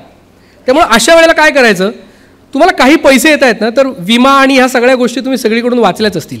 मी त्याच्याबद्दल फार बोलणार नाही की तुम्ही तिथे काय केलं पाहिजे, पण मी तुम्हाला स्ट्रॉंगली सजेस्ट करेन. समजा माझ्या काही माध्यमातले 1-2 मित्र आहेत, तर ते आता मराठीमध्ये वार्तांकन करत आहेत समजा, तर त्यांनी इंग्रजी भाषा शिकावी. त्यांनी हेच महाराष्ट्राचं वार्तांकन जागतिक पातळीवर जाऊन करावं. तुम्हाला जी भाषा वाटते अशी की मी ही शिकून मला काहीतरी अजून चांगलं होईल, आपल्या मातृभाषेवर प्रेम असलंच पाहिजे, मी त्याच्यामुळे मराठीत लिहितो आहे. पण त्याच्यासोबतच तुम्ही इंग्रजी भाषा शिका, त्याच्यासोबत तुम्ही इतर दुसरी कुठली भाषा शिकता येते का ज्याने आपला व्यवसाय वाढेल, आपल्याला नोकरीमध्ये काहीतरी फायदे मिळतील अशी शिका. इंटरनेटचा चांगला वापर करा. तुम्हाला बेसिक कोर्सेस असतात इंटरनेटचे, लोकांना तेही समजत नाही. किंवा तरुणांनी आपल्या क्षेत्रातली चांगली चांगली सॉफ्टवेअर शिकली पाहिजे जी फार गरजेची आहेत. मी तुम्हाला गंमत सांगतो, पुस्तकं मला माहिती नाही आपल्यापैकी प्रत्येक जणांपैकी किती जण किती पुस्तकं घेत असतील. बऱ्याचदा पुस्तकं आपण फक्त आवड म्हणून घेतो आणि ती वाचत नाही. मी रिक्वेस्ट करतो तुम्हाला, तुमचा जो काही उद्योग व्यवसाय असेल, नोकरी असेल, त्याच्या संदर्भातली पुस्तकं तुम्ही 100% विकत घ्या, घरात पडून राहू देत. ज्या ज्या वेळेला तुम्हाला काहीतरी अडचण येईल ना त्यातलं एखादं पुस्तक काढा, वाचा, चाळा. आणि ती जर का रोज तुम्हाला सवय लागली ना तुमचे अनेक प्रॉब्लेम लिलाया दूर होतील. वाचनाची सवय लावा. जागतिक वर्तमानपत्र वाचा. इथं अनेक कॉर्पोरेटमधली मंडळी असतील, तुम्ही वॉशिंग्टन पोस्ट वाचा, तुम्ही न्यूयॉर्क टाइम्स वाचा, तुमच्या लक्षात येईल त्यांच्या ज्या वेबसाईट्स आहेत त्यांच्यातला जो कंटेंट आहे तो किती दर्जेदार येतो. अनेकदा टेक्नॉलॉजीबद्दल फार चांगलं लिहिलं जातं. मराठीमध्ये साधं एक वर्तमानपत्र नाही आहे जे रोजच्या अर्थविषयक बातम्या देईल. ही परिस्थिती आहे. आपल्याला हे कळायचं असेल तर तुम्हाला इंग्रजीशिवाय आत्ता तरी पर्याय नाही आहे. त्याच्यामुळे तुम्हाला जागतिक लेवलवरचं त्यावेळेला कळतं रे हे फ्युचरमध्ये होणार आहे, मग आपण ते करतो. गॅजेट्स, बऱ्याचदा असं वाटतं गॅजेट ही वेस्ट ऑफ मनी आहे, पण तुम्ही चांगले चांगले गॅजेट्स घ्या ज्याने तुमचा वेळ वाचेल, ज्याने तुमच्या कामात मदत होईल, ज्याने तुमची प्रोडक्टिव्हिटी वाढेल. आज मी तिला जर का सगळ्यात महत्त्वाचं काय असेल ना तर तुम्हाला ती गॅजेट्स वापरता येणं, त्या गॅजेट्सने तुमची प्रोडक्टिव्हिटी वाढणं, हे ज्या दिवशी जमेल त्या दिवशी तुम्ही खऱ्या प्रगतीच्या दिशेला लागाल. पारंपरिक ज्या पद्धती आहेत त्या मोडून आपल्याला ज्या आधुनिक गोष्टी करता येतील त्या आपण केल्या पाहिजेत. त्या जेव्हा आधुनिक गोष्टी करू त्यावेळेला आपल्याला त्यातले तोटे लक्षात येतात. आणि हे सगळं करत असताना तुमचं कुटुंब, तुमचा मित्रपरिवार ह्या सगळ्यांना जपत राहा. तुम्ही जर का हे केलं नाही तर तंत्रज्ञान बदलत चाललंय, सगळं जग पुढे होत चाललंय, 100% तुम्ही मागे राहाल आणि मग तुम्ही संपल्याशिवाय. तो डार्विनचा सिद्धांत आहे, तुम्ही काळासोबत नाही बदलले तर तुम्ही संपून जाणार. त्यामुळे माझी तुम्हाला सगळ्यांना विनंती आहे, जे जे आधुनिक तंत्रज्ञान येते ते शिका. ते जोपर्यंत आपण त्या काळासोबत चालत राहू तरच आपण श्रीमंत राहू किंवा आपण समृद्ध बनू. अदरवाईज आपण पुन्हा दारिद्र्यात ढकलले जाऊ. ह्या दारिद्र्यात अडकायचं नसेल, ही तुम्हाला फक्त भौतिक श्रीमंती वस्तूंमधनं काढायची असेल तर ती तुमच्या बुद्धीतून येऊ देत, ती सतत वाढत राहिली पाहिजे. आणि ज्यावेळेला बौद्धिक श्रीमंती वाढत जाईल त्यावेळेला आपण आपोआप काळासोबत चालतो. विवेकानंद जे आहेत, विवेकानंदांनी फार चांगली गोष्ट सांगितली आहे. एक ते म्हणतात की टेक अप वन आयडिया, एक कुठली तरी आयडिया घ्या, make that one idea your life, think of it, dream of it, live that idea, let the brain, muscle, nerves, every part your body be full of that idea and just live every day, just live every other idea. This is the only way to get the success. Vivekananda म्हणतात, हे एक अत्यंत हुशार माणूस म्हणतोय की तुम्हाला जे करायचं आहे पूर्ण द्या, 100% द्या. ज्यावेळेला तुम्ही ते पूर्ण 100% द्याल त्यावेळेला ते आपोआप होतं.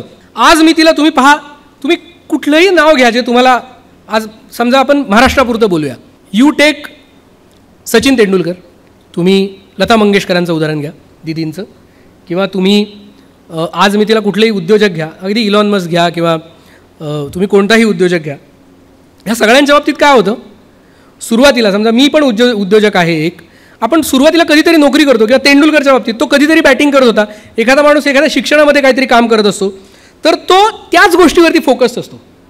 सुरुवातीला आपण एखाद्या गोष्टीमध्ये ज्यावेळेला काम करतो त्यावेळेला आपण फार जनरलिस्टिक असतो, आपण त्या एक माणसांपैकी असतो. शिवाजी पार्कला कदाचित 10,000 मुलं क्रिकेट खेळत असतील, सचिन तेंडुलकरही जनरलिस्टिक होता, ते क्रिकेट खेळत होता. नंतर लक्षात आलं की अरे नाही, त्याला ना बॅटिंग चांगली जमते, मग तो बॅटिंगचा स्पेशालिस्ट म्हणून झाला, पुढे तो खेळायला लागला आंतरराष्ट्रीय क्रिकेट. किंवा अशी अनेक मंडळी पहिल्यांदा ते जनरलिस्टिक असतात, मग ती स्पेशालिस्ट होतात, त्याच्यानंतर त्यांना त्या विषयामध्ये ऑथॉरिटी मिळते की नाही आता तो ह्या बॅटिंग ह्या क्षेत्राविषयी बोलू शकतो, आणि त्याच्यानंतर तो सेलिब्रिटी ऑथॉरिटी बनतो. आता हा जो सगळा काळ आहे ना, ह्या सगळ्या काळाला साधारणपणे 20 ते 25 वर्ष लागतात. कोणतीही गोष्ट तुम्हाला इतक्या सहजासहजी मिळू नाही शकत. जर तुम्हाला कोणी असं सांगितलं की या तुम्हाला मी 2 महिन्यात पैसे डबल करून देतो, असं होत नाही. ह्या सगळ्या फसवण्याच्या गोष्टी आहेत. जर शाश्वत सत्य काय असेल, जर तुम्हाला समृद्ध आयुष्य जगायचं आहे, जर तुम्हाला श्रीमंत आयुष्य जगायचं आहे, तर ह्याच्यासाठी तुम्हाला वाट पाहायची तयारी हवी, त्यासाठी कष्ट घ्यायची तयारी हवी, आणि ते जर केलं तुम्ही तर तुमच्या मागे जग सगळं पळत येतं. साधं उदाहरण आहे, एखादा माणूस जातो, मी त्याचा वाईट अर्थाने तुम्ही घेऊ नका, पण अनेक इंग्रजी वर्तमानपत्रांमध्ये वगैरे जाहिराती येतात की अमुक अमुक उद्योजक किंवा अमुक अमुक माणूस या कारणाने या वयाच्या शेवटी गेला, आणि त्याच्या मागे ही कंपनी आहे, आणि त्याच्या मागे 2 मुली 4 मुलं ही अशी आहेत, आणि अशी मोठी अगदी कसं त्यांची आर्थिक परिस्थिती आहे त्याच्याप्रमाणे मधल्या पानांवरती किंवा काय काय ठिकाणी फ्रंट पेजवरती मोठी बातमी असते. आणि ज्यावेळेला खरंच चांगला माणूस जातो, म्हणजे चांगला इन द सेन्स ज्याने समाजासाठी काहीतरी केलेलं आहे, ज्यानं त्या श्रीमंतीचा पैशाचा चांगला वापर केलेला आहे, त्यावेळेला त्या वर्तमानपत्रावाल्यांना सांगायला नाही लागत ॲड द्या म्हणून, त्याची पहिल्या पानावर आपोआप बातमी येते. आयुष्यात ती खरी श्रीमंती आहे की आपल्या जाण्याने, आपलं असण्याने कुणाचं तरी आयुष्य उजळलं गेलं पाहिजे. तो दिवा आपण व्हायला पाहिजे, ज्या दिव्याने आपल्यासोबत इतरांनाही प्रकाश दिला पाहिजे. पैसे ही गोष्ट शाश्वत आहे, पैसे असतील तरच मी इथे बोलायला उभं राहिलो आहे. कदाचित मी तेवढा मोठा नाही आहे, पण मी निदान या विषयावरती, निदान माझं घर चालेल, माझं कुटुंब चालेल, माझ्याबरोबरची मंडळी ती चालतील, एकदा त्यांचं भागलं की जे माझे सहकारी आहेत त्यांचं कसं चांगलं होईल, माझ्या आजूबाजूचे आहेत कसे त्यांचं चांगलं होईल, आणि त्याच्यानंतर माझ्या पर्यायानं देशाचं कसं चांगलं होईल, ह्याच्यासाठी जर आपण तो पैसा वापरला, तो पैसा कमवला, तरच तुम्हाला जग लक्षात ठेवतं. तीच खरी शाश्वत श्रीमंती आहे. आणि हे करत असताना मला एकच शेवटी जाता जाता फक्त सांगतो की कोणत्याही परिस्थितीत कुणाचाही द्वेष करू नका, इतर कोणाशी तुलना करू नका, तुम्ही तुमच्या स्वतःवरती फोकस ठेवा. एक चायनीज फिलॉसॉफर आहे खूप मोठा, ते चायनीज फिलॉसॉफर म्हणतात की knowing others is intelligence but knowing your self is the true wisdom. स्वतःला ओळखलं तर सगळ्या गोष्टी फार सोप्या होतात. मला खरं तर तुम्ही इथं ऐकून घेतलं, आणि टिळक सर आपले आणि मॅडम तुमचेही खरं मला खूप आभार मानायचे आहेत, कारण तुम्ही इतकं शांतपणे हे सगळं ऐकून घेतलं. पुढच्या वेळी मी तुम्हाला प्रॉमिस करतो की ज्या काही विस्कळीत गोष्टी असतील त्या मी पुढच्या वेळेला नीट करेन, आणि हे जे काही त्यातलं तुम्हाला बरं वाटलं असेल, ही सगळी मला पुण्यानं बोलायला शिकवल्याची देण आहे. आणि जे चुकलं असेल ते मी पुन्हा प्रयत्न करून माझ्या कम्फर्ट लेवलच्या बाहेर जाऊन पुन्हा त्याच्यात सुधारणा करायचा प्रयत्न करेन. पण एकच हेतू आहे की आपण मायेनं राहूया, प्रेमानं राहूया, एकमेकांचा हात धरूया आणि पुढे जाऊया. आपण सगळेजण एवढ्या मोठ्या संख्येनं आलात त्याच्याबद्दल मी तुम्हाला मनापासून नमस्कार करतो आणि धन्यवाद देतो, आणि इथेच थांबतो.